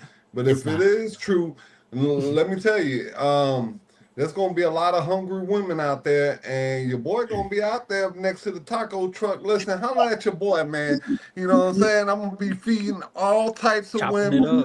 You know what I'm saying? And giving out free T-shirts. All right. So y'all bring y'all hungry butt down Look at there. Celeste. You know what I'm saying? Make sure you bring your BBL. You know, and all that. You know, we gonna get some tacos. And like my boy, you know, Wise is talking about, we gonna go ahead and do the do. You know, I'm gonna bring the jungle cat. Bring me in this. You know what I'm saying? Don't make me show you the jungle cat. He gonna be live. He gonna be out there rizzing. You know, because it's about time that they realize that they need men. You know what I'm saying? It's been too much social programs out there giving them a false sense of entitlement and empowerment that is not realistic. Okay, and they've been turning their nose up at the average Joe, the average blue collar guy, like they better. All right, now y'all finna be out in them streets hungry. All right, and a blue collar guy like myself Exactly. You know what I'm saying? Listen, this is the truth. Blue collar guys are in the street. We are celebrating. All right, because there's gonna be tons of tacos and fornication going on. All types of Netflix and chilling. Man, it's gonna be anarchy in these streets. Why? There's gonna be so many babies made. This is gonna be like the baby boom after World War II, bro. You know what I'm saying? There's gonna be babies being made everywhere, bro. And then Joshua gonna go ahead and potty train them. You know what I'm saying? Because he got some making up to do. You know, so. Why these are great days to come, bro. And if you a single man out here, you know, earning 50, 60,000, bro, it is time to celebrate. Okay? Celebrate tomorrow at work, high five, do all that stuff, man. We celebrate BBLs for everybody. You know what I'm And saying? you got me bringing up the word discipline. Come here. Come here. Yeah. Come here. You know what I'm saying? Everybody look at the negative side of the news, bro. You gotta look for the positive, bro. And then the positive, you know, everybody was talking about we ain't producing enough babies, you know what I'm saying, and all that. All we gotta do is get these women off of government assistance, baby boom, bro. Instant. Just like that. Hopefully not. I would have to say that I would not look or believe anything. I'm telling you, what the listen, says. listen. Between alimony getting done away in Florida, between the SNAP being taken down, you know, the way it is, let me tell you something, man. Marriage is going to be lasting 50 and 60 years now. Okay? Yeah, 50-50 custody. 50-50 custody, you know, in a multitude of states now. And you're starting to see that matriculate across the country. That's huge right there. See, somebody said, dude, it's hard to stay together. You know, they used to say it's hard for rich people to stay together because it's hard to be with somebody when you don't need their half of the rent. You know what I'm saying? Well, if you do the opposite in this situation, everybody gonna need everybody because there ain't gonna be no social net out there. So you better go ahead and play your, you know, game of musical chairs. You better get you a chair. You better get you a chair because once the music stops, you're gonna be out in the cold. Well, there's a lot of incentives, you know, out there. I mean, some of it is, you know, the time limit that they've put out there. I think it's 2 years now, you know, on Section 8 or housing of some sort, and the cutback on the SNAP benefits and things of that nature. I mean, they're trying to incentivize people to get back together and to start having kids. I mean, we're obviously well below the rate of replacement. I think everybody knows this. We've discussed this on the channel on a multitude of occasions, but you know, you look at the what is that? The Trump accounts with the $1,000. They just announced that if you have a kid that's 10 years or younger, your kid's going to get $250 in their account just to try to help catch them up. So they're trying to incentivize, you know, people getting married. They're trying to incentivize that and trying to incentivize people to have children because, yeah, we need it. We need it. Celeste, I know you want to. And they should do a tax credit for that too. I would assume. Well, I mean, we just had the largest or the one of the highest tax cuts that we've had, you know, in the history of the country. I was saying like for married couples. I would like to see more incentives. Like absolutely, more incentives. Like, you know, seriously, I would love to see that. Celeste. Yeah, I think what's kind of interesting about this, what's really while I appreciate Rolando's exuberance about the possible starvation of women being the catalyst for the freak train that he's been waiting for. I'm not tacos and fornication. Yes, for the taco fornication fest. I'm not exactly sure that it's gonna work. Celeste, you ain't right, girl. You ain't right. I'm not exactly sure it's going to work because unfortunately what's going to happen is, as you said, you've got these working class good men. Now let's go ahead and see what's actually behind that. That's somebody who's gotten themselves a skill, who's learned something and been able to perform it long enough and well enough that they've been able to create some stability on their job, which has allowed them to create some stability in their life. That guy is not going to be able to go down to the bust down facility BBLs on discount and pick up a woman, because all of the things that you've done and that you will need in someone to sustain that life, she is going to be somebody who will tear that apart. So that group, as wonderful, and I'm sorry to hurt your heart with this, but as wonderful as it and the plentifulness that they may be, I'm not sure that you're going to be able to bring them home and continue to build with them. Now, here's your problem. The problem is that the working class woman who's making $50,000, $60,000 a year, who might actually has also performed her job and has enough skill that she's been able to be there long enough to create stability in her life. The problem is getting her to want to go ahead and marry and join up and create a family and all of that with you. That's where the issue is. I don't think that you're going to be able to go ahead and get a bust down and that's going to make you too happy for too long. But I want to say this. I will come to the nuptials and I wish you well. Celeste, you had me just, oh man. You had me rolling. You got me on that one. I'll give you that. You got me good. Well, Wise, as much as we would all like for that to be true, what we just heard about, unfortunately, no. I was checking it right now with Grok. No, it's if you have BBLs, you still or any type of cosmetic, you still can get benefits. But here's the good thing about what the requirements are. They expanded work requirements. Well, able-bodied adults from 18 to 65. They have to at least work for 20 hours plus. And then they also made it to where it's no longer just federal. It's a state cost sharing mandate, meaning that states must cover 10 to 25% of those benefits. And the other thing that you guys were just touching on, it's the forced reapplication and fraud crackdown, which is making them having to reapply every quarter for SNAP's benefits. That's huge, because some of the people would, and I know some, I'm gonna be guilty. I know I've heard people, what they do is, they'll apply when they're out of work, and then they'll go back, and then, whenever it's time, they get laid off. And it just, so now if it's every quarter, you can't kind of do that now. The other thing that I wanted to touch base on is that a lot of, how they were saying rumors that now you couldn't buy junk food with SNAP or with that's state to state. Yeah, exactly. That's what I was gonna say. It's actually state to state. Different, like the state of Texas is basically all junk food's gone. No soda, nothing, no chips, nothing. But it's state to state, which is, hey, I'll take that as a win. I was gonna say, what y'all think about that? The snack thing. I used to work retail, and I seen people paying for Pepsis and chips and Snickers with their link card, and I was absolutely disgusted. Well, you didn't want them to have a Snicker bar with a chicken.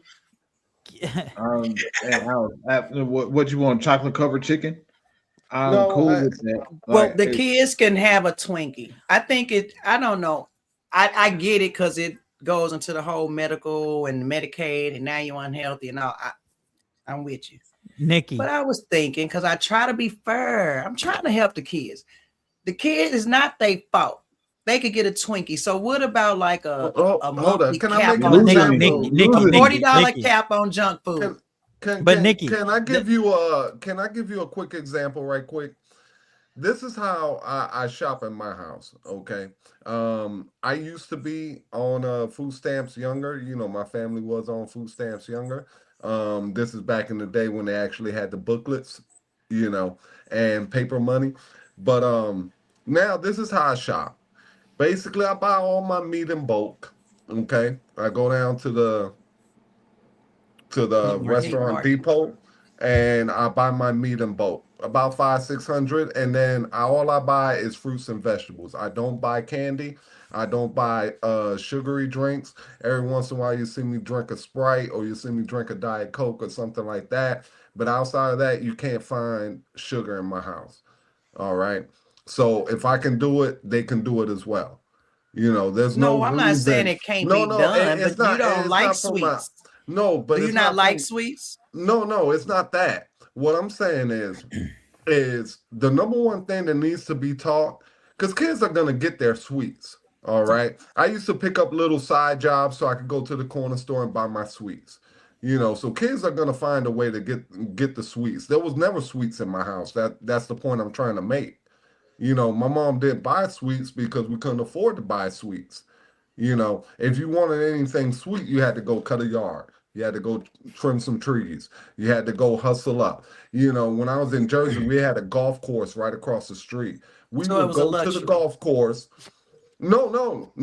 Literally, Weekway Park. Look it up in Newark, New Jersey. It ain't like, this ain't like a cool area. All right. But they had No, a I golf mean going course back to there. Wise asking about what's a luxury when we was a kid, and I'm And hearing it that was, it you was getting second helpings, in my some house. chips. Yeah, but what I'm saying is we had all these little hustles that we had where we could run to the store, grab a bag of chips. We could run to the store, grab penny candy or 5-cent candy. You know what I mean? So kids are gonna find little ways to get their sweets. We looking between couch cushions for change. All that stuff. So there was never a need for my mom to have a bunch of sweets in the house. So when Snap decided and say, you know what, y'all just taking this too far, I understood it. It didn't matter to me because at the end of the day, the biggest problem is these women can't cook. Yeah, They I can't cook. Everything is dino nuggets, chicken nuggets, Yeah, The yeah, yeah. thing is fried, that's this, Hold up, that. Rolando. They can't cook. And one of the things that people seem to forget is that food stamps, it says it's supplemental, which means that you should bring some money to it, but no one wants to do that. So if you want Bam. junk, you can technically buy whatever junk that you want to, but they don't want to do that, which is why I'm a fan of cut it all the hell out. Sorry. Because Yeah. they forget that they're entitled to so much. And that's why they really were crashing out. So these people was crashing out for those 40 days and 40 nights, and the day didn't even come yet, and they were crashing out. Yep. And if you watch TikTok, we'll scroll TikTok, and these people show what they buy. Yeah. Yeah. They Oh, they yeah. just all, and it's crap. Yeah. It's even though it's not technically junk food, it's all crap. And then with us Black people, with our inherited issues with our health, this does not help any of that.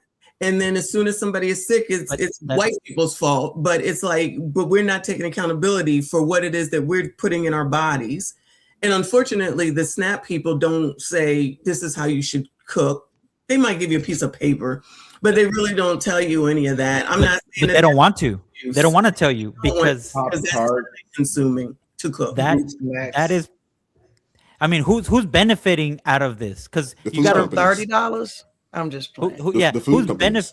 Exactly. The food companies are benefiting out of this. That's why they were opposed to this. Why all these Democrats are opposed to this. Because let's take their voice to like Hillary Clinton. What'd she say? Follow the money. Follow the money. Who's making money out of this? They tricked us to think that, oh well, chips and this and that. If you notice, everybody that's in the food poverty area, right?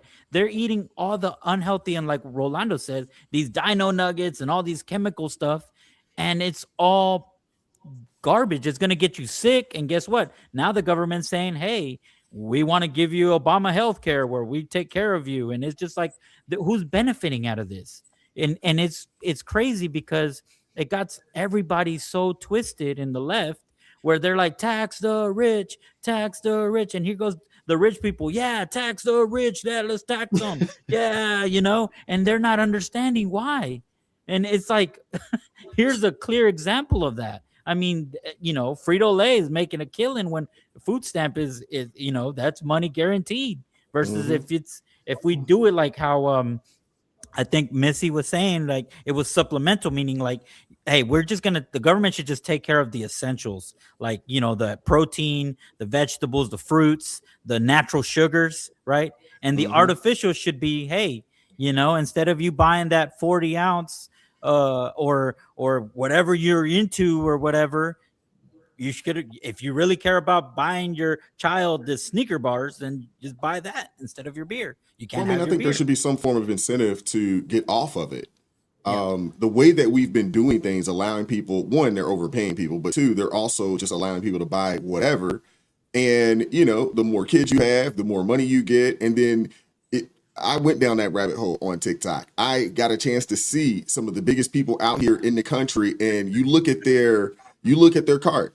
Even here in my local area, you can tell the difference between working people who actually get a check and go grocery shopping and those that are on SNAP benefits. You can tell the difference. Most of our carts are spares. Their carts be filled to the freaking brim. You know what I'm saying? And more times than not, and sometimes, yeah, you're right. They'll have 2 carts and it be a bunch of junk.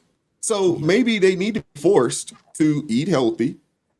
Hey, meat, produce, things of that nature. You get some dairy products. I don't have a problem with that. And I mean, you got to think, all these people, I'm sure they drinking, they got their weed budget, so forth and so on. So if they can figure out how to buy all of that, you can figure out how to buy your kids, that little Debbie snack cake or Twinkie or whatever it is that you want to buy for them. You can figure that out as well. So I will say, if going back to the original video, I wish that was a real thing. Because if you could afford to do any and everything, then you could afford to buy your food. Yep. It's called priorities. Prioritize correctly. That's what you're supposed to do. And what I've seen a lot of people do with these SNAP benefits is, as we all know, they're selling their SNAP card. They get what they want. They're selling the rest of their benefits so they can get what they need. That's why when the SNAP benefits turn back on, my boy John Paul King did a whole video of them at the hair store when quote unquote that 40 days was over. They were all lined up that day when they said SNAP benefits was back on. All them ladies was back at the hair store. Why are you at the hair store? I thought you were hungry. Exactly. You at the hair store? Make that make sense, because now they can sell their benefits. And as you pointed out so correctly, our carts will look real regular, real scant.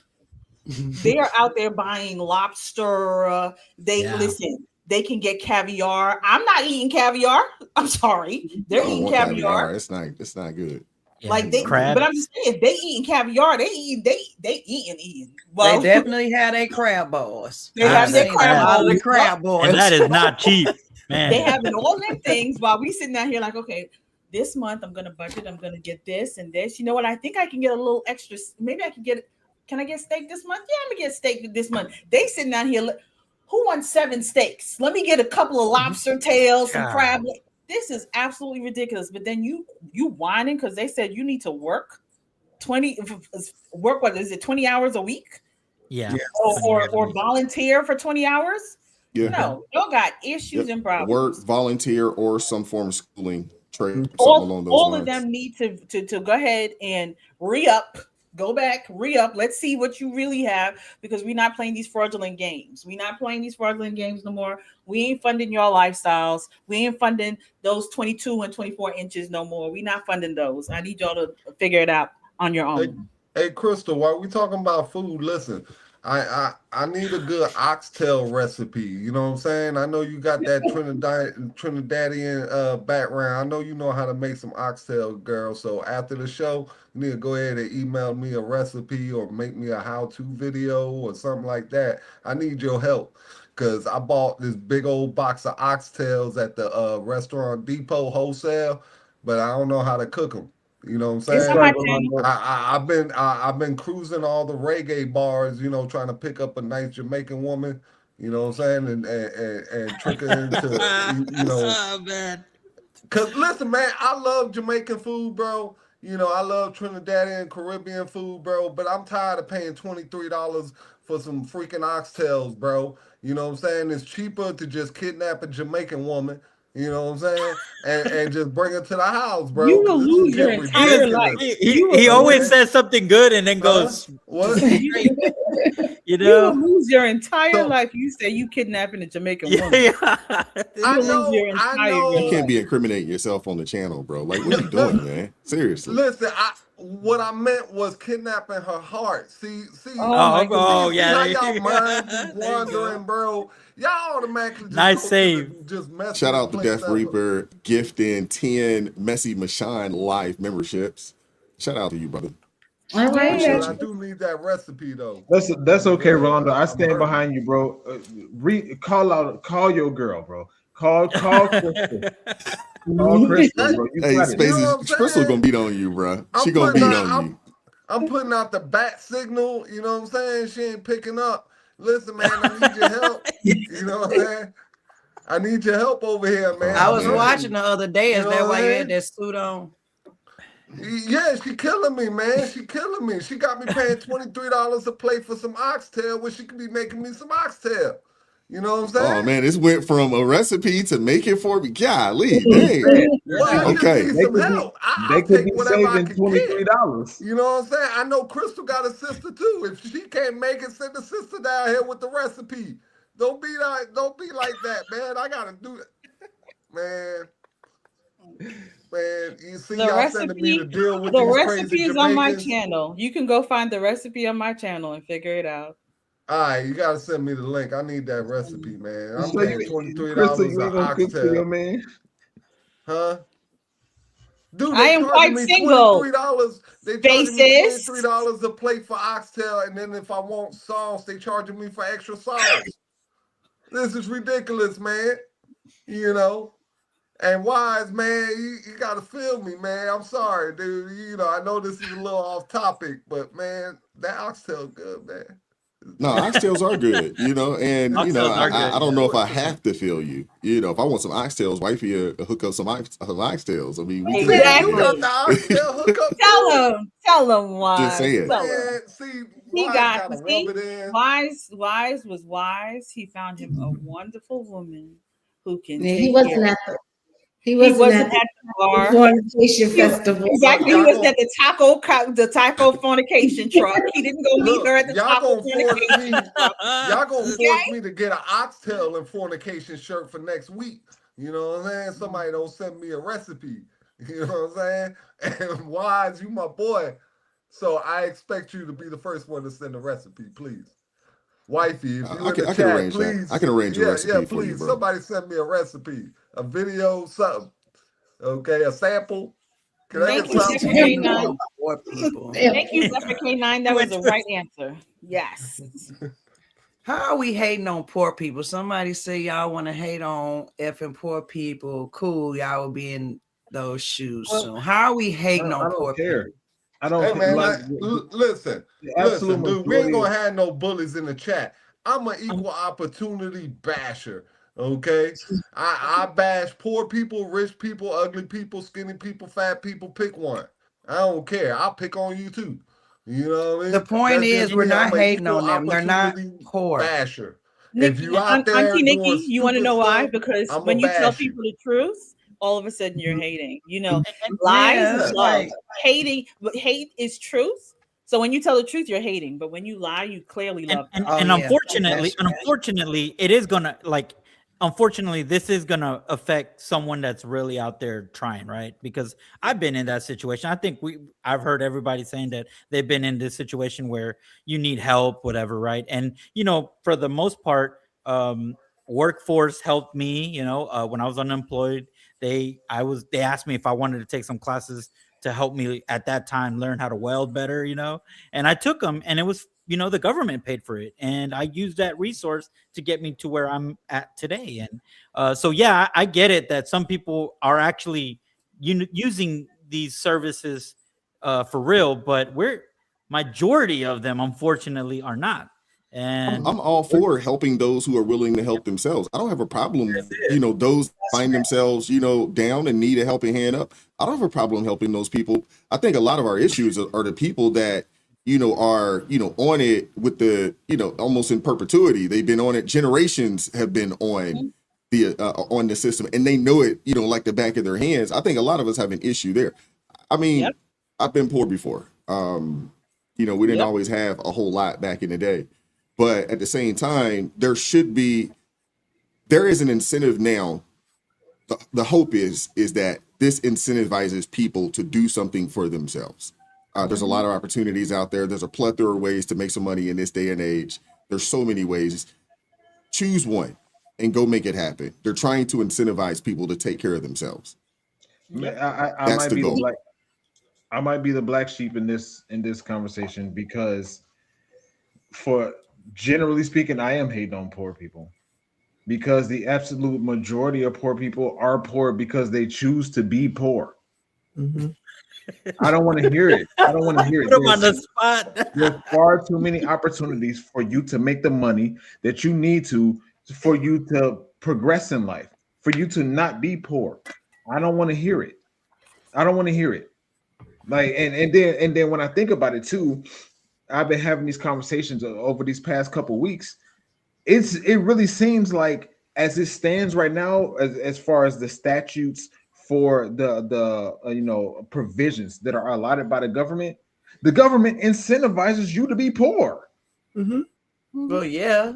Yes, absolutely. How else you gonna need Listen, them if you're not poor? I don't buy into this poor or rich argument, because in this world, dude, you're always gonna have your people on top, and you're always gonna have a guy that needs to push the broom. Okay, what the true measure in life is your personal happiness. Okay, you are as happy as you make yourself.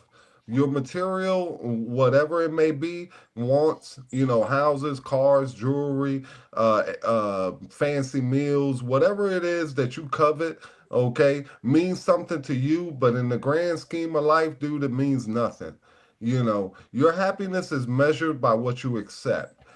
Some guys, dude, they're perfect. Life is just having a wife, couple kids, nice house, 9 to 5. They don't want to do any extra. They don't want to, be the CEO of some company or things like that. Some other guy may want the world and everything in it. So it just depends on the man, and each person, dude, defines what they consider to be their slice of pie, their Shangri-La, their heaven, whatever it may be. Okay. A lot of people try to put their happiness into what they can achieve in their life. And dude, those achievements at the end mean nothing. Okay. When you're laying on your deathbed, okay, you're going to cross over to meet your maker. You know what you think about, bro? You think about the memories that you've built with your children, with your parents, with your loved ones, with your siblings. Okay, you think about moments in time, you think about memories you made. Okay, you ain't thinking about your car, you ain't thinking about your house, you ain't thinking about how much money in your bank account. This is the stuff, dude, that you really need to cherish now. Because at the end of the day, dude, ATM, Brinks trucks don't pull up to funerals, bro. So when I seen my brother, I had a brother pass away not too long ago. Okay, my brother Freddie. I love my brother Freddie. I went up to Bethlehem Hospital, okay, in Pennsylvania to see him before he passed. Okay, and you know what we talked about? We didn't talk about his money. We didn't talk about his cars. We didn't talk about his house. None of that. The only memory, and this is my older brother. The memory we talked about is he went to the store and I was a baby, 3, 4 years old. This how much ahead he was of me. Okay, so he took me to the store. I walked all the way to the store. On the walk back, I refused to walk halfway. So he told me, he said, well, I picked you up and I put you on my shoulders. And I gave you a bag of chips, okay, to just kind of keep you busy. And I had stuff in my hand. So that's how we went home. He said, you ate a little bit of the chips and you took the rest of the bag and you dumped it on my head, And we had a good laugh about that. And a week later, he passed away, And what I'm saying is, even at his final moments, what he wanted to talk about was about memories, of me and him and my dad, and how my dad took him to closed circuit Muhammad Ali fights and things like that. That's what we talked about. And that really made me realize what it is that's important in this life. Okay. So yes, try to have a comfortable life and achieve as much as you can. But just know when you get to the end, that doesn't matter, bro. The people around you and the people you've met and the people you love, that's who matters. That's I can it. dig it. With that being said, we're gonna keep it moving. Appreciate you, Rolando. You done took Yeah, us. no. We're Well, gonna keep it sometimes moving. people need a little bit of, reflection, and they need to know what's important. Okay. Alrighty. This is he kind of ended us on a down note, but this is kind of ratchet. I don't know if you guys have seen this, but I love yeah, Ratchet. Bring it on. Bring it on. this situation here is this is a pretty ratchet situation here. I don't know if you guys have seen this, but take a look at this. I've never seen before. It's a mother, a daughter, impregnated by the same man. And what are their names? Oh, This wow. is Nicole. Nicole, you want to say hi? She has a hiccup, so My daughter is so beautiful. she's adorable, and we love her so much. And this is Nick Jr. Nick Jr.? Yes. Very sweet boy. Where did you find inspiration for that? Oh wow. Nicholas. Nicholas, yeah. He's my junior. I feel like that's every man's dream is to name their child For sure. their first name And he's Junior. a perfect boy. Oh, he is such a good boy. And we wanted to give Nicole some sort of, a name that's kind of tied to Nicholas as well, because at the end of the day, my mom and I both love Nick so much. Yeah, the babies are also so tied together. They're literally like a month apart, Yeah. So we wanted them to have that bond. Wow. This is the wildest thing I've seen in quite some That time. is hate wild. them. I'm sorry. Can I say This that is the on- wildest thing I've seen in quite some time. Goodness gracious. Goodness gracious. Whoever. Are they brothers and cousins then? Good Yeah, what are they? That's a good what would that I mean, brothers for sure. Brothers for sure. And no, uncle nephew. Okay. Well, the Uncle daughter. niece. Uncle niece. I will say this. Wise. White women can make anything seem cool. I knew he was You gonna know say what I mean? something. That's not true. Because they were just sitting up there and how they were talking about it, man. I was like, Oh my god. I may have to get me a pair. You Black know what people I'm saying? 'Cause do they it. made it sound real cool, bro. Like we could go down to Walmart, go pick up some baby clothes, and it's not a big deal. Everybody could hold hands, all that good stuff. They made it sound picture perfect to me. He You might know what I'm be. saying? Yeah, I that's mean, right. are we living in the last days? Seriously, are we living in the are. last days? Moms I told you and he around the daughters are corner. sharing men now. Is that what we're doing now? We're sharing moms and daughters are sharing men now. That is Listen, man, been I hearing- know amongst men it's a great Hold on, feeling hold to on. be shared, because more than one person love you, you know what I mean? And we don't get a lot of love like that. So when you got 2 and 3 women, they all willing to be with you at one time, it's an ego booster. That's why I said it sound real attractive to me. You know what I'm saying? those are not Like- any women. Huh? You know what? I think Those I are not think- any women that want to be around them. That's a mother and a daughter. That almost Okay. like I threw up a little bit in my mouth. Is that almost ancestral? They ain't related to me, so I'm good. They related to each other. That's something they got to work out between them two. It ain't got nothing to do with me. So that means that the mom's son is her daughter's brother, And uncle. And grandchild. what? That's so I'm trying to separate. So I'm starting with the mom. Got a son. Just no. That's the daughter's brother. But the kids ain't like, And her hooks up brother like is that. the cousin to her Like that. baby and the brother to her baby. So it's the babies that's all messed up. Good Because they lord. cousins No, and because brothers and uncles to No, get like because they both got my DNA. And they ain't got nothing to do with each other. So it ain't like, I'm producing like, like some crazy looking babies, or No, ain't or nobody say that. No, ain't nobody say that. No. babies or nothing like that. no, You the know what I mean? relational part of who they are like brothers and nephews and I believe uncles. Okay. Are they like Well, all of them? Yeah, niece, Look, uncle, just do what niece, any- uncle relationship, cousin relationship, and brother, sister, sibling relationship. This is weird. This Just is do what weird. any American would do and just Hey, lie to hold them. on. And just I'm be over like, yo, here y'all doing the brothers. math Hold in up, my hold head. up, bro. Hold on, bro. This was when I watched this. This looked like Nick Cannon and Mariah Carey. Huh? So this, if you look at it, it looked like Nick Cannon and Mariah Carey because of all the kids that he has, and this is what seems like is what's to some degrees is being pushed as normalcy when it really isn't. And it's crazy because I seeing this video, I'm actually watching a lot of I'm a big Game of Thrones fan. Me too. When you listen to Game of Thrones, I mean, you watch the story, there's a lot of stuff, a lot of debauchery that goes on that causes a lot of confusion and family ties. And that's what is happening here. And it's absolutely disgusting. It's absolutely unacceptable, and just bring back shame, which is also emphasized in Game of Thrones. And I encourage people to watch this show. Maybe not necessarily watch it with the kids, but No, it's not a show you watch with the kids. But yeah, I'm with Game of Thrones. Michonne, you want to get in there? What are your thoughts?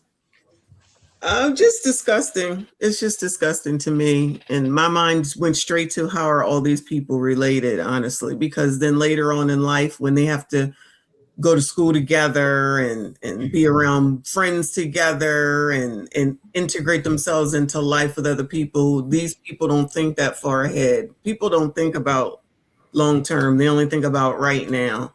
And they definitely aren't thinking about their kids. This is so who shows up? Who's your said they only some months apart. Do you think they were all sleeping together, like together at the same time? That's what it seems like. No, like in one room. I'm trying not to say it like that. Even if it's not in one room, it's still disgusting to know that. I mean, it is, but then that was like another whole Yeah. They possess. For sure.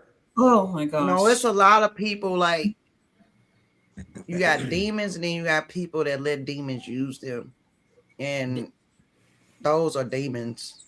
Like, clearly they didn't think of the little ones. I mean, how embarrassing is going to be when they grow up and they find out the the internet's forever. I mean, they put this out there. There are going to be some kids that are going to find this 10 or 15 years from now. They're going to be like, "Hey, this you? That's your pops. Hey, that's your grandma." This is like what I read last night. Bro, Bible study. He's my brother, but he's my uncle, but he's also my nephew, but he's also my cousin. Weird. Come on, Yeah. man. What are we talking about? This is what I was talking about last night in Bible study, because there's nothing new under the sun, and people with their depraved minds will create. They will come up with new ways to sin. I mean, just new ways of just debauchery.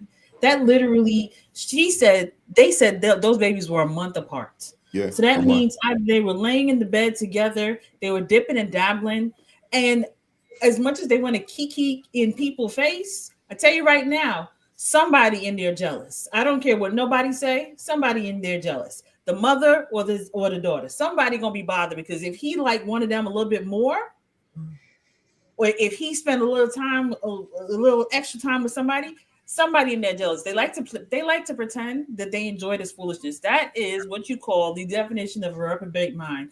Them people are sick. And then there'll be people that out there, Rolando, who think that this might work.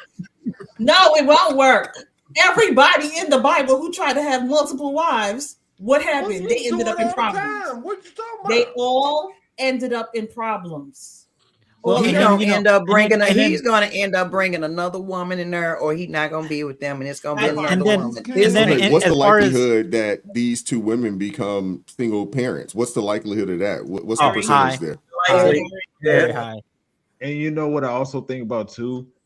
It could be Nick Cannon and Mariah Carey, and you know his whole child to mother, baby mama child ratio, or it could be Stefan Diggs, who has had a child with Cardi B, but also had other children being birthed at the same time as Cardi B's child. I mean, bro, that's bad. That's bad, but that's nothing in comparison to this situation. This dude got a daughter and a mother. and he's hanging out with them, and it looks like they're in like this throuple relationship, bro. That's what you described as bad. I'm not saying that it's not. This man got a married woman pregnant, and he's got another little OF model pregnant. That is bad. That's not a good look. But this situation is diabolical, man. This is crazy. Look, just do what the normal American would do in this situation, okay? And just lie to the kids. All right? Y'all two is brothers. All Too right. late. And that's all. late. It's on the internet, bro. It's on the internet.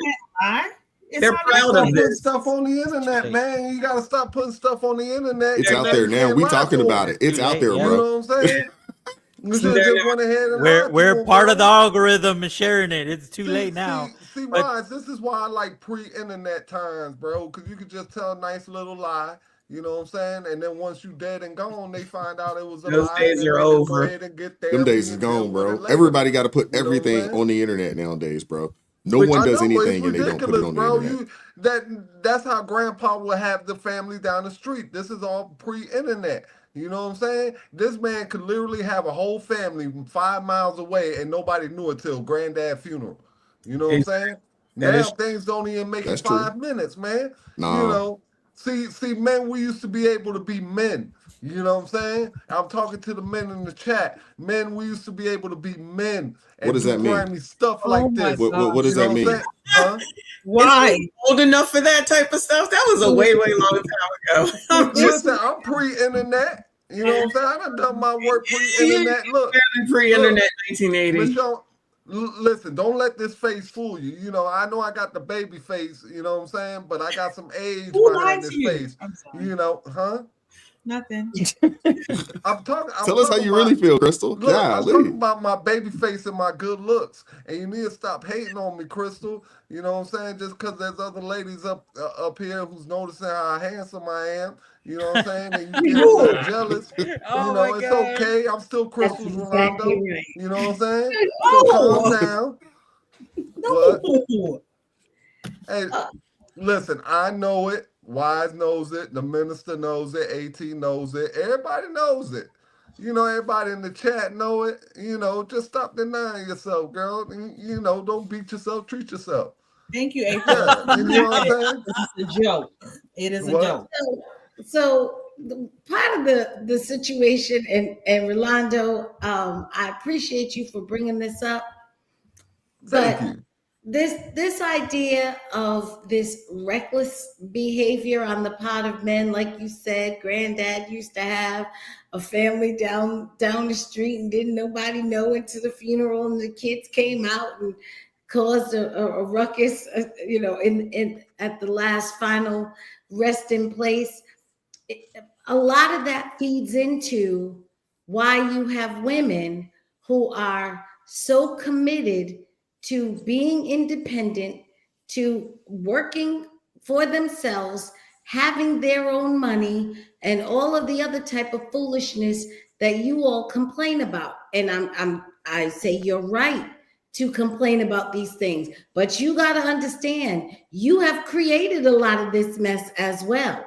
And looking at this situation that we saw on the video, that's about some of the most dysfunctional and incestuous, and I would, you know, find it hard to believe that this mother raised this daughter in the fear of predators.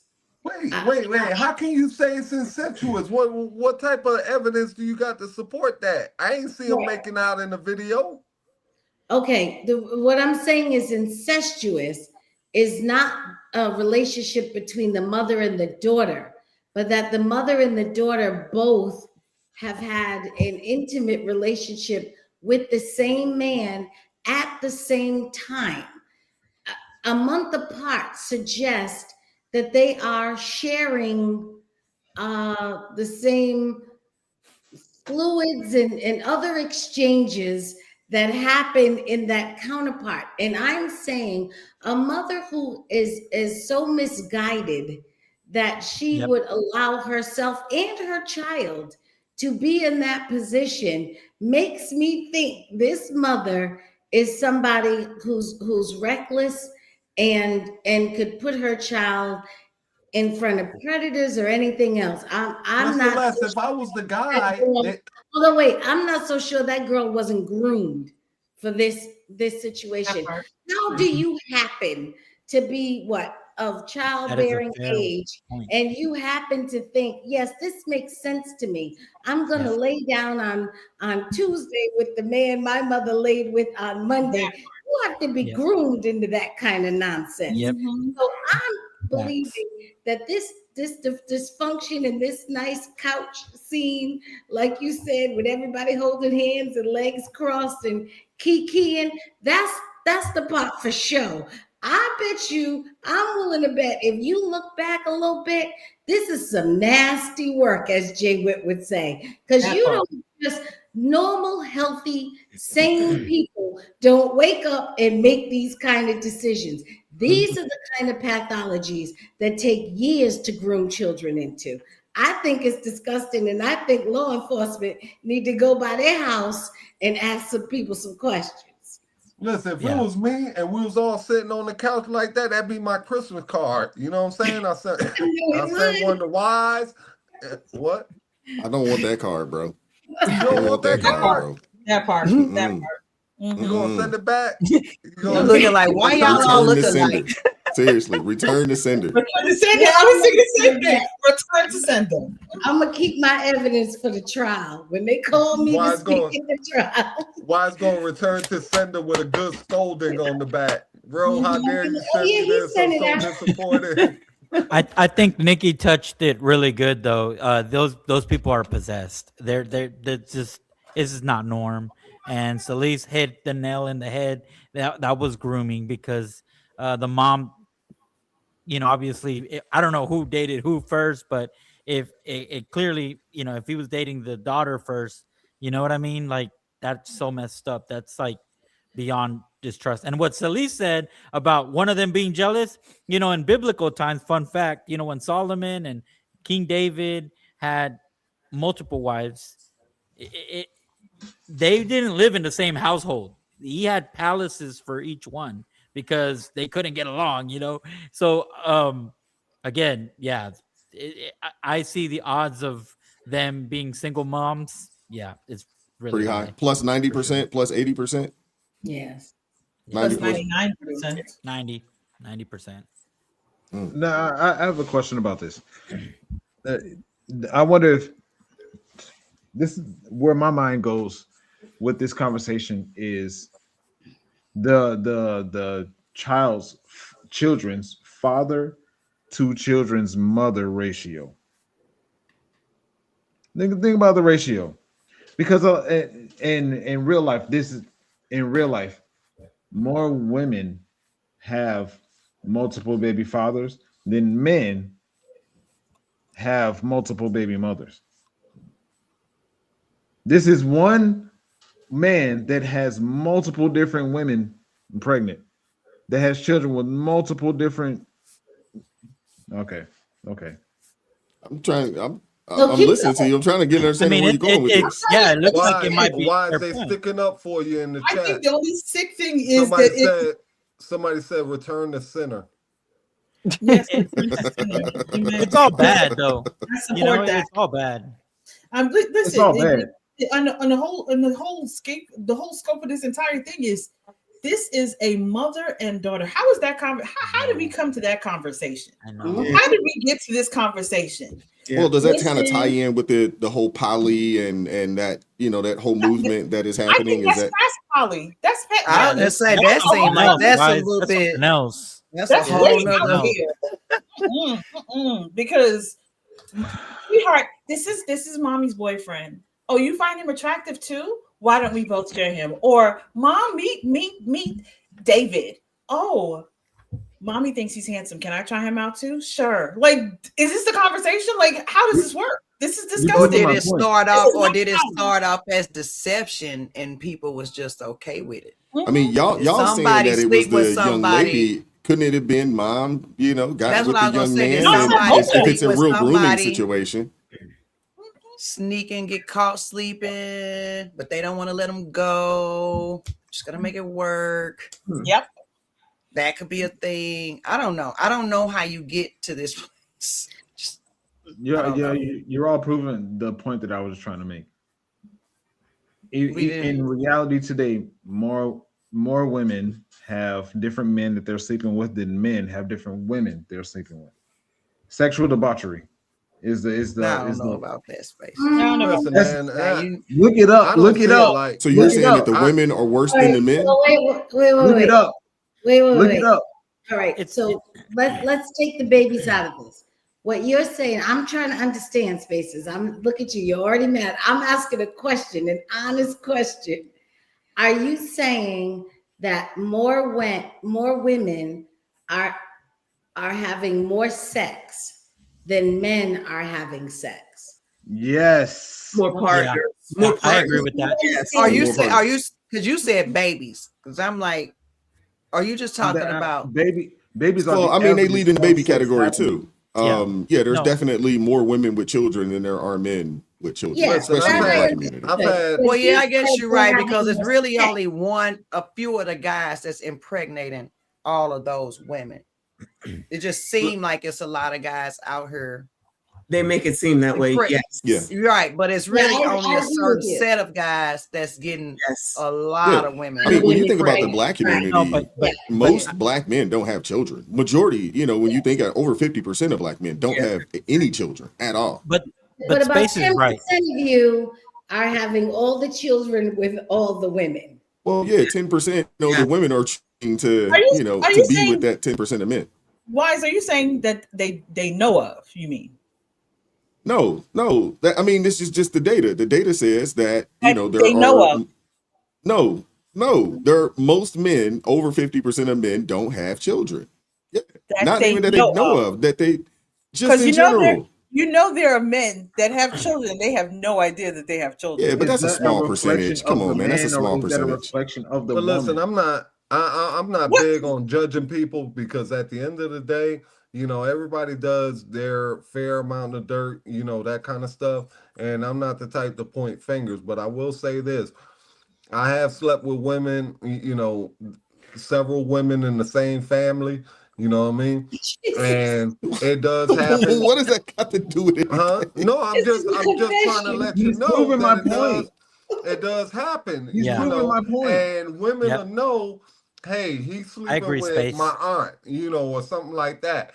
And maybe the aunt told her, hey, Ro blew my back out. You know what I mean? He's Oh my Superman in the bedroom. We're bugging, bro. But Spaces and is next thing you know, Spaces is she wants correct. some.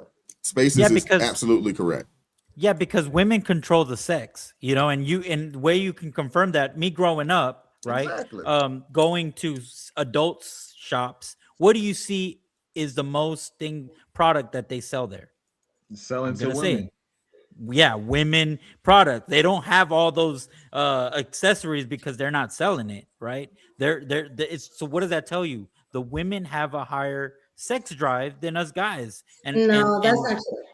Yeah, I'm That's not serious. what If you look- I would if think. you- I would no, think. if you I would go- think hold that on. would mean No, that no. Ain't a woman on earth Because don't if have you guys go- that if have you more look- sex sex with. drive than If me. you You I'm are go sorry. to- so I off don't the agree with topic. that at The all. topic If- is how sick and Hold on. twisted these people I know. are. I don't know where y'all going with this. I have no idea why. Well, I was gonna tie it in. Where they going. I want to go But- down but- Robert's but- Street. We I went don't way know, man. somewhere Why- else, and we ain't Robert's talking about the losing it. fact that a mama and a daughter are smashing the same man and Hold up. mixing juices. Hold on, I gotta think bring- that's the issue here. I gotta bring No, Robert so back what's into happening reality. is this. Roberto, ven Yeah. para atrás, bro. Tú estás perdido.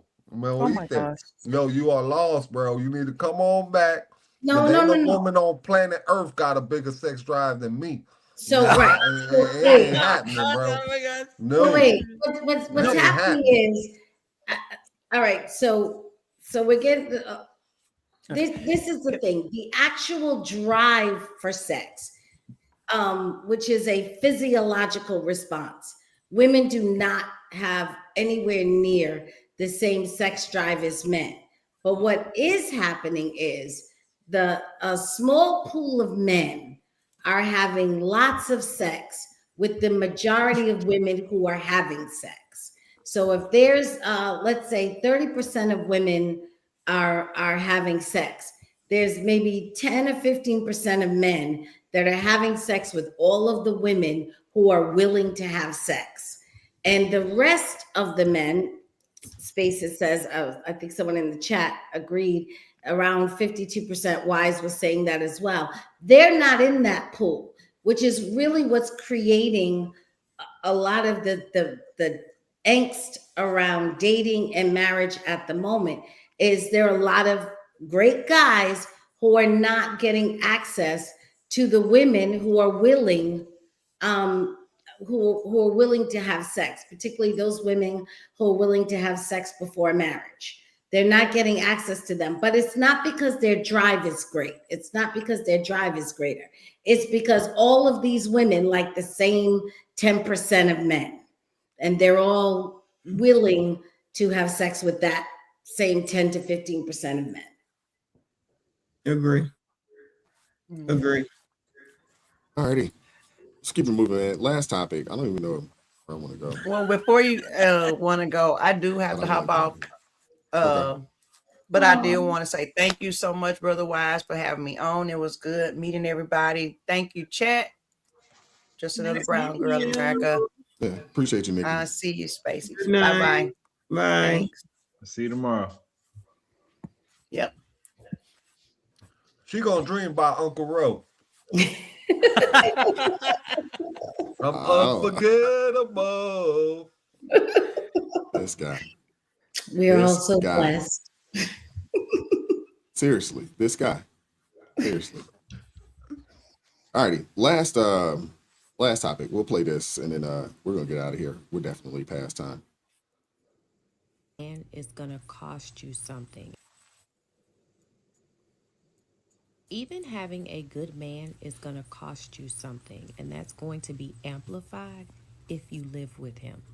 Because what you have to realize is that men are raised in a world where they believe that women are to serve them, even if they are good. He can be kind, he can be helpful, he can be a provider, but he's still going to have the expectation that you manage that home and that you assist with managing and regulating his emotions. Because then you're not just his partner, you become his manager, you become the planner. That is that invisible labor.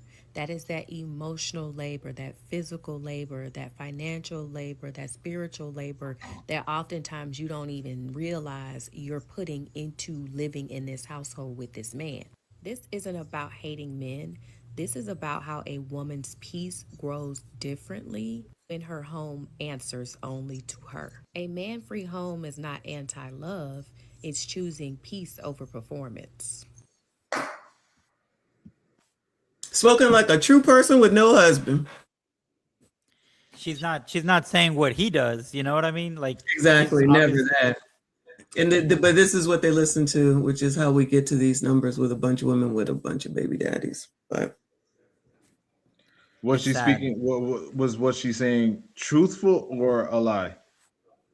it's I true mean, it might for her. it might have been true, and no, it might be true, but she's also neglecting what the guy does because it may be that way for her, but then he's doing something that because guys, we usually don't complain. I mean, I don't know. I mean, I guess I'm generalizing there, but some of us guys don't really complain. Like I don't. I don't say anything when my wife does all the stuff that I think is negative until it blows up, and then then I throw it in her face and we get an argument. So but anyways, but she's obviously just focusing on just me. That's what it sounds like. She's not even married, I promise you. It's usually unmarried people saying these things who know so much about being in a household with a man and hasn't been in a household with one. One philosophy that I live by is women are experts at teaching other women how to be single. Yes, you're right. Maybe I They're just didn't experts at understand giving the absolute worst advice. because I agree with her. And I teaching did them too. how to be Crystal, single. I did too. I don't. That sounds like maybe I'm not understanding because I agreed with exactly everything that she I did said. too, Crystal. I did too. Which is like, again, it could be true, but she's obviously neglecting what he does, because then she could you could be saying, like, if you're saying he's contributing nothing and a She's not relationship saying is not a he's She didn't relationship. say that. She didn't say She's that. not saying that. So what Can you play the video again? what she's saying is this, and what she says is absolutely true. Now, there is a cost for a man to be with a woman. Absolutely. There is a cost for a woman to be with a man. And unfortunately, women are often raised in the fantasy, in the euphoria of love. And when they actually get into the relationship and have to pay the price, they become very dissatisfied. Since you all love data, here's a great data point for you. Most women, not most, many women who get divorced do not want to remarry. Most men who get divorced want to remarry because women became, and which is a lot of reason why women are the large majority of people who file for divorce. They stay with a man 10, 15, 20 years, particularly if they have young children. They want to raise their young children inside that household.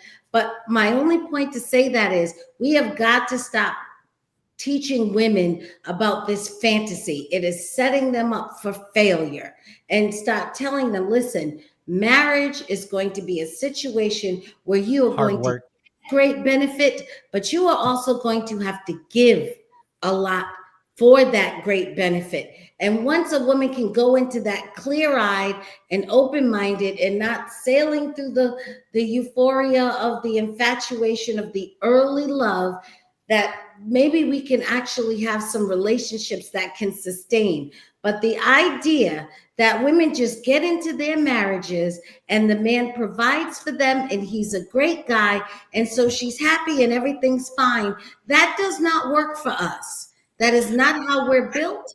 I didn't hear that. I didn't hear her say that, but I'm not sure where anybody would think that anything is wonderful, peachy keen, and hearts and roses with regard to anything in life. So And I asked a bunch of my friends when they meet somebody and they're dating and thinking seriously, and I ask them all the time, oh, he's this and he's that and he's great and he's wonderful and all of those things, and just in girl talk conversation, and I would be like, oh, that's great, he sounds wonderful, that's fantastic. What would you be willing to give up? I mean, Kevin Samuels did whole shows on this. He kept asking them, would you be willing to give up your friends? Would you be willing to stay off social media? Would you be willing to whatever? The fact of the matter is, you're not going to get this great man for free. It costs something. There are some ways that you have to change your life, that you have to alter the way you're going to be able to live and fit inside that union and to make that union work. But if you're not ever told that that's going to be required of you, it can turn bitter and resentful when you're sitting around with, well, I do all this and it's unnoticed, and I do all this and I've given up this. And to be truthful, most men have no concept that you're giving up anything. Most men think how lucky you are to have gotten them. And it never occurs to them that while you are lucky to have them, and you are blessed to have them, it did not come it wasn't a freebie. It comes at a cost. I have to say, I agree with Celeste. I want to say I agree with Celeste, and I was also looking at it from, because she made sure to say even a good man, and the reason why, what I was picking up from what she was saying, because especially in the world of social media, so many women think that they're getting married and they're about to be the princess of it all, and they're going to go on shopping sprees. That's why they're looking for that man with the 6 figures and above. They're about to move in, and everything is about to be perfection, and he's going to come, and when she's at home, and because she decides she's going to be a stay-at-home woman, and she's going to go shopping, and then when she's done shopping, she's going to be at the pool. He's going to come home, he's going to cook her food for her, bring that food. I've heard women say this, so this is not even just something that I'm making. I've heard women say these type of things, and they're not understanding when they get married, oh, there's a lot you have to give up. There's a lot that you're sacrificing. You're not here being the passenger princess, the wife princess that's just supposed to sit there and look pretty, and that's it. There are things that you're going to have to sacrifice. You are his partner. You are his helpmate. There are things that you're going to have to do. Now, when you are off by yourself and then you're in your singledom and you have nobody to answer to. Do you know any women that I know that are married, that are friends, that they complain like he wants to know where I'm going? Why is that his business? Is that not your husband? What do you mean? That's your husband. You're supposed to tell him where you're going. Or why is he in my space? Like I have to see him every day. You married him. What do you mean? That came with when you said I do. That is what it's about. But a lot of women, like what Celeste is saying, they have this fairy tale image of what marriage is about. So what I got from what this lady was saying was that, hello, women, open your eyes. It's not just something of you coming in and it's just fairy tale, because most women, and that's why I talk about this all the time about do not idolize marriage, because most women idolize the wedding. They're not thinking about the marriage. They idolize the wedding. They're thinking about their dress, what's going to happen, and all that other stuff.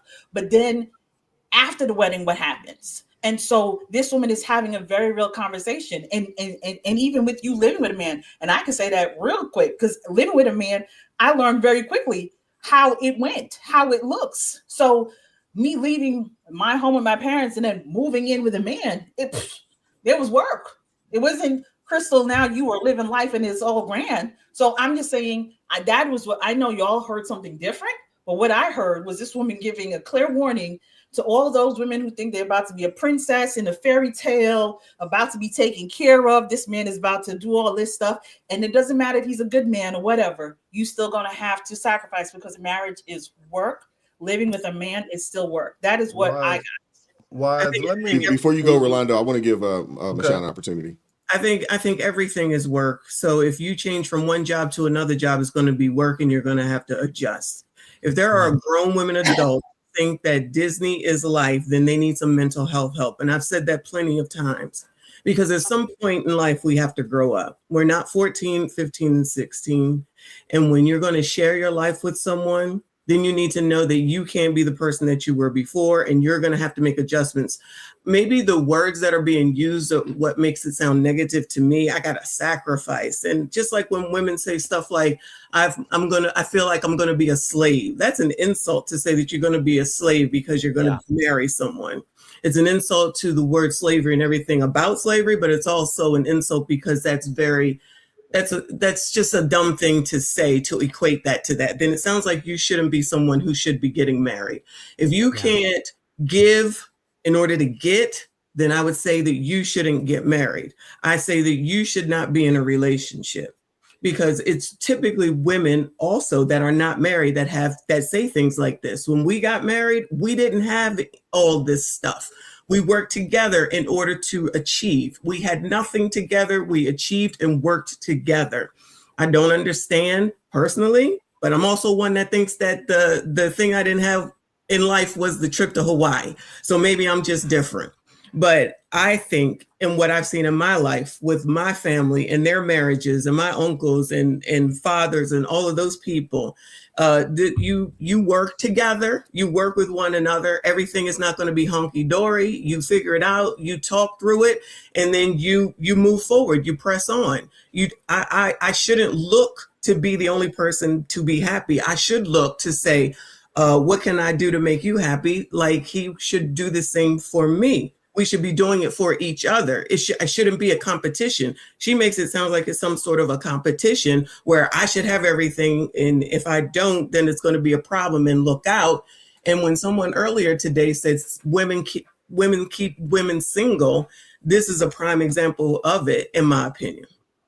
Women keep women single. Before you go, Celeste, I want to play this because this brother here, and it's something that I've told my children. I've talked to some of the younger brothers out there about this as well. I want to play this for you, and then Celeste, I'll let you get in there, shortly afterwards. Give me 1 second. I try to stay away from is the one where nobody got a man. You telling me you got 3 sisters, none of them got a man. Your mama ain't got a man. None of your aunties got a man. Your grandma don't got a man. Your great-grandma don't got a man. Godmother don't got a man. And we gonna add the best friend to the situation. And your best friend don't got a fucking man. Nobody got a man. Nah, it's something there. It's some type of spirit, some negative energy. It's something around that family that is just keeping men away. And I would not be a part of it. It may be a generational curse, and she may be the one to break it, right? That's good for her. I hope she does. I just will not be a part of that. Okay, so something I've been talking about, especially when I've talked to my boys, try to steer clear of women that do not have an idea of what a functional relationship looks like, especially those that, you know, come from generations of either single parents or there's no one in her family that's ever been married. This woman has no idea what it means to be a wife. She has no idea. Steer clear of those type of women because, like Crystal said, when you get into a marriage, it is work, and it's work on both sides. There are responsibilities for both parties within this relationship. And I do agree with Crystal in the thought process for these women. They think, hey, I'm gonna get married and everything is gonna be great. But I didn't grow up seeing that. You know, I grew up seeing my parents. We started without a whole lot. I got a chance to, I didn't really see my grandparents, but I heard the story of where they started at. And I got a chance to see the fruits of their labor after years of being together, building together. So I got a chance to see people get together, maybe not have a whole lot, but because they're together on the same page, on the same team, building, they were able to, you know, like build a real solid life, not only for themselves, but for the children and now, you know, for the grandchildren. So I think there's a lot of women out there giving bad advice because they just don't know any better. They haven't been in a household with, the grandparents together, grandma, granddad, you know, moms, dads, you know, they just don't have an understanding of what that looks like. So I think that men, you know, when you hear women that speak like, you know, the one lady in the initial clip, or you meet somebody that says, hey, nobody in my family's married, nobody's, you know, in this, those are probably women you should probably steer clear of because they don't really understand the responsibilities that come with that title. Well, I just wanted to say, as the only divorced man on the panel, that I disagree with the point that Celeste said earlier about divorced men are more likely to look for a wife, you know, after divorce. Let me tell you, most men who have been through a divorce have been through a rough divorce. They've been taken through the ringer, taken to the cleaners, as they say. They ain't looking for another go around. You know, most of these guys, okay, some of them go the hooker and pizza route. The other guys go the player route. Some guys, you know, they play the field. But believe some me, guys going the passport route, man, getting up out of here. Yeah, and some guys go the passport route, but very few guys are looking to take another go around on that merry-go. So, no, I do not agree with that because statistically, more men that are divorced remarry than women who are divorced. Well, I don't know who taking them. Say they would be that they will remarry, and women say they will not. Do you think why do you think that is the case? So do you think that men cherish or care more about marriage than women? No, I think it's actually, it's not that I think specifically that they care more about it. I think that men, it's the same reason why men never say, I don't need a woman. Most men, you almost will never hear a man say, I don't need no woman. Men fundamentally understand, and specifically because of their sex drive, that they do not want to spend the rest of their life without access to a woman for sex and other reasons. Women, you're right about that. Consider a life spending a large majority of their life without consistent access to sex and other things. That's not something that's foremost in a woman's mind. A woman does not put sex at that level of priority that men put sex as, and rightly so. This is not a negative statement. It's just a biological statement. Most men have an understanding that they do not want to spend a significant amount of time without consistent access to sex. At least that is something that they strive for. That is not something that women wake up in the morning or necessarily strive for. It's kind of an afterthought for us in that respect. So I think that's what drives men more so than women to say, even in a bad circumstance, I still will see if I can put myself in a situation where I can have that.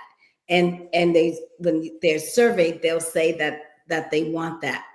And I'm not saying, and I want to pick up on Crystal's point. I'm not saying that what this woman was saying it was good, so to speak. And like Spaces was saying, it was advice to keep women single. If that was her intention, that wasn't mine.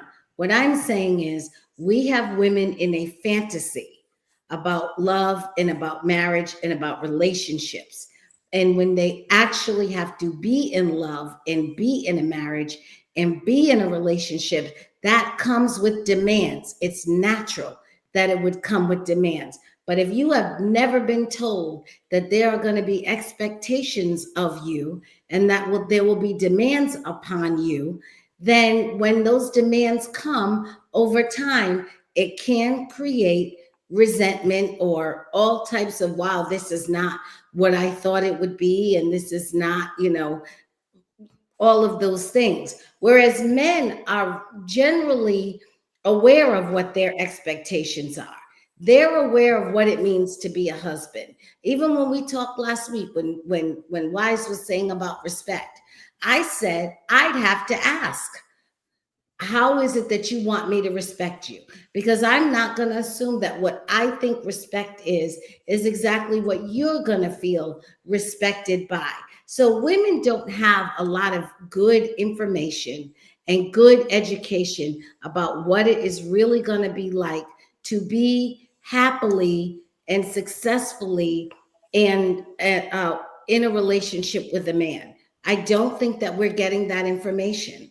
And I think a lot of women are in relationships, demands are made upon them, or they have expectations that are absolutely unrealistic and ridiculous. And they, the relationships fall apart and they're happy to walk away from them. And they No, think but that's why I think that statistic is not accurate. I think that's an old statistic or something like that, because I tell you right now, these men, the way these divorce proceedings are going, and once they leave, and then knowing what kind of caliber of woman is out there waiting for them for the second go around, the men, at least that I know, ain't signing up to go on another tour of that. So you might be right, but I mean, it's the same thing as saying I just the don't men see it. who go to child support aren't having any more sex. No, they still are. No, They no, still no. are. I never said that, but this is the point. Men don't have to marry women to get sex. Can I just point out real You're quick? making an argument like a man They don't have to marry women to get be able sex, to but they access do. sex, and that's But not they the pretty case. much do have to marry them to have consistent access. That's the difference. I don't even know if that's the case these days. You know what I'm saying? There's dudes out there, getting married and they're not even getting consistent access. Yolanda, hold on. I just want to say this. No, right? I just want to say this. That's how they get us. You been in? Wait. No, I was saying. I just want to say this is the last point. It's very quick. I was going to say the reason why I said what I said, and I said I understood what that lady was saying.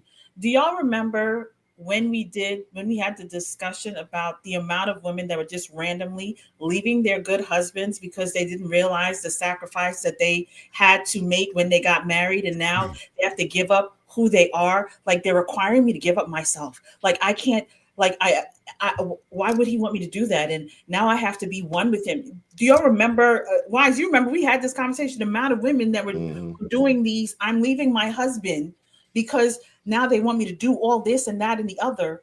And you're sitting here and you're just like, but that's what you signed up for when you said, I do. So that's why I'm saying, I'm not saying she's right. I said I understood what she was saying, because there was a rash of videos of women saying that they were leaving their husbands because I'm not happy, because it's not about me anymore. So it wasn't, they felt like the light is off of them.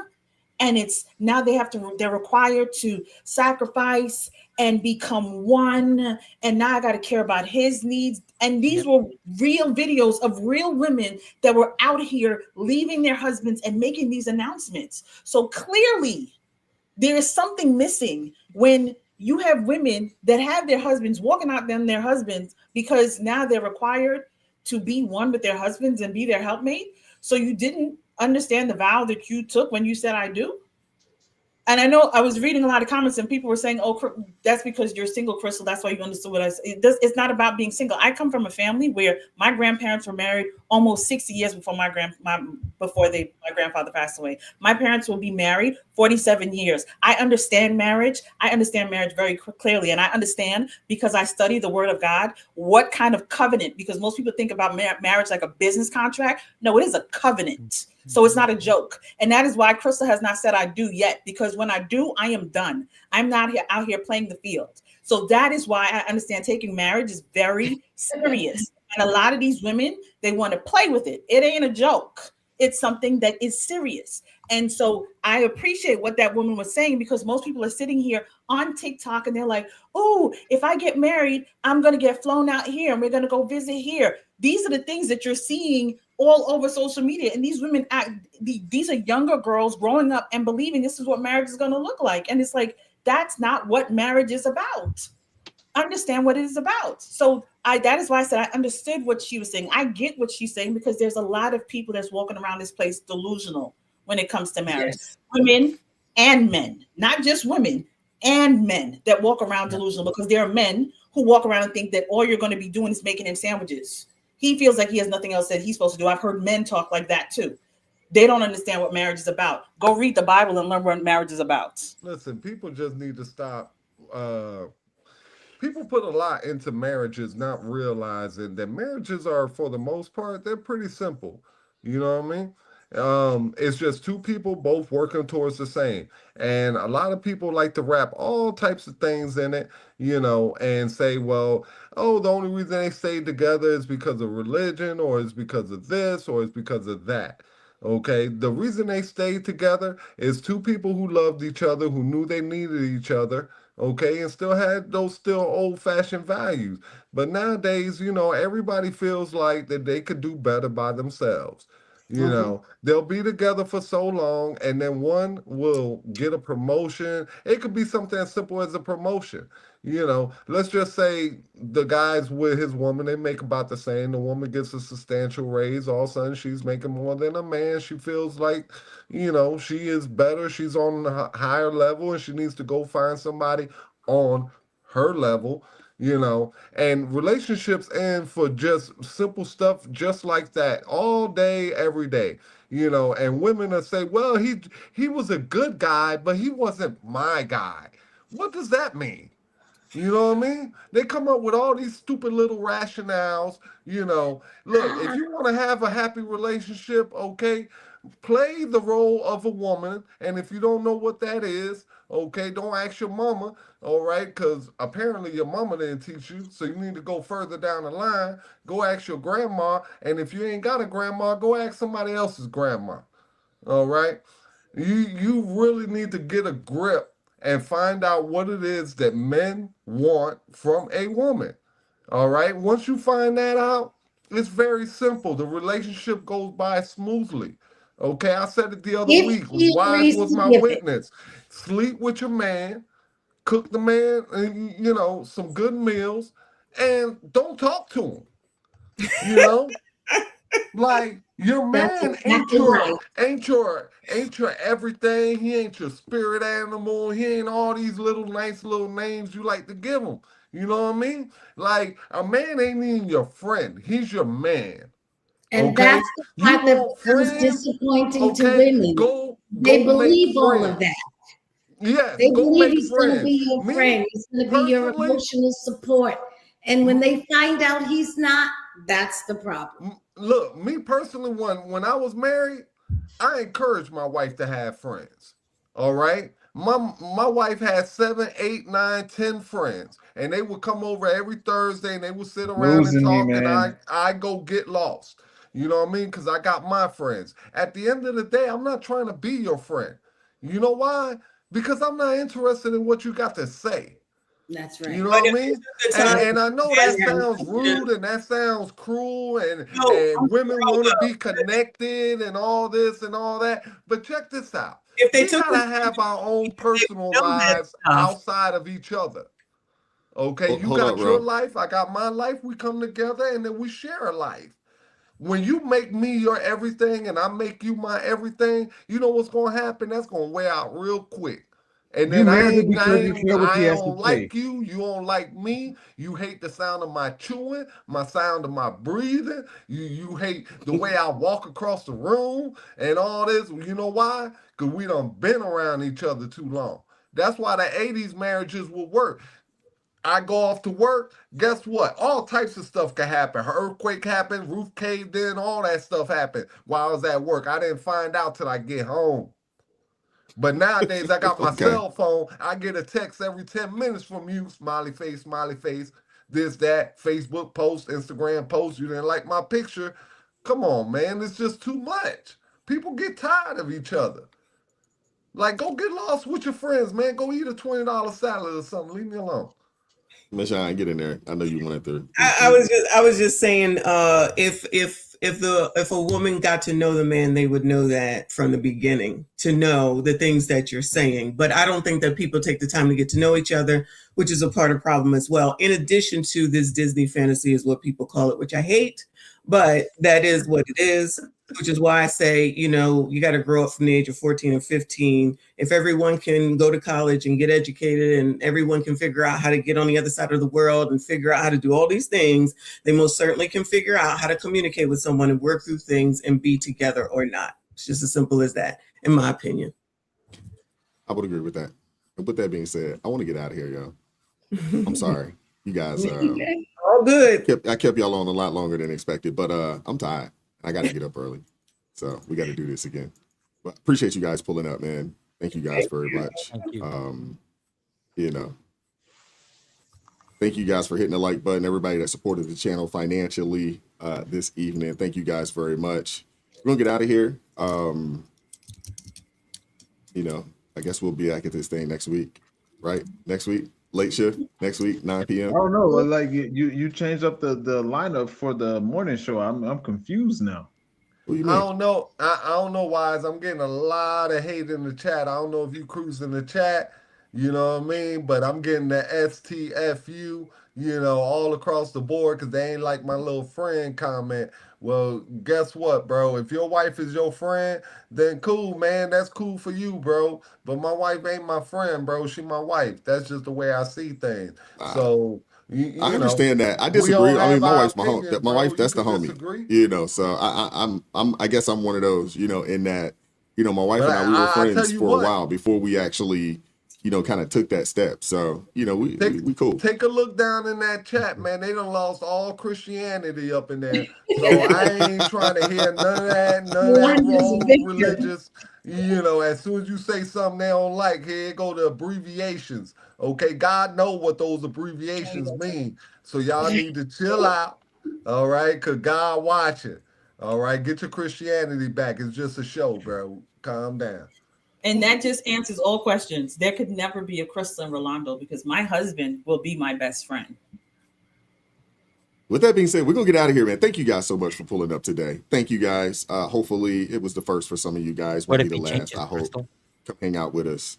Hang out with us. Rolando, he's gonna be better. He'll be better the next time. I'm gonna talk to him offline. You know, give him a little spanking. He'll be all right. Well, We appreciate you guys. Thank you, Michonne. Appreciate you pulling up today. The chat side. You know, thank you, Robert. Appreciate you pulling up as well. Celeste, Crystal, thank you guys. We're gonna get out of here, man. Hey, we'll see y'all in the morning.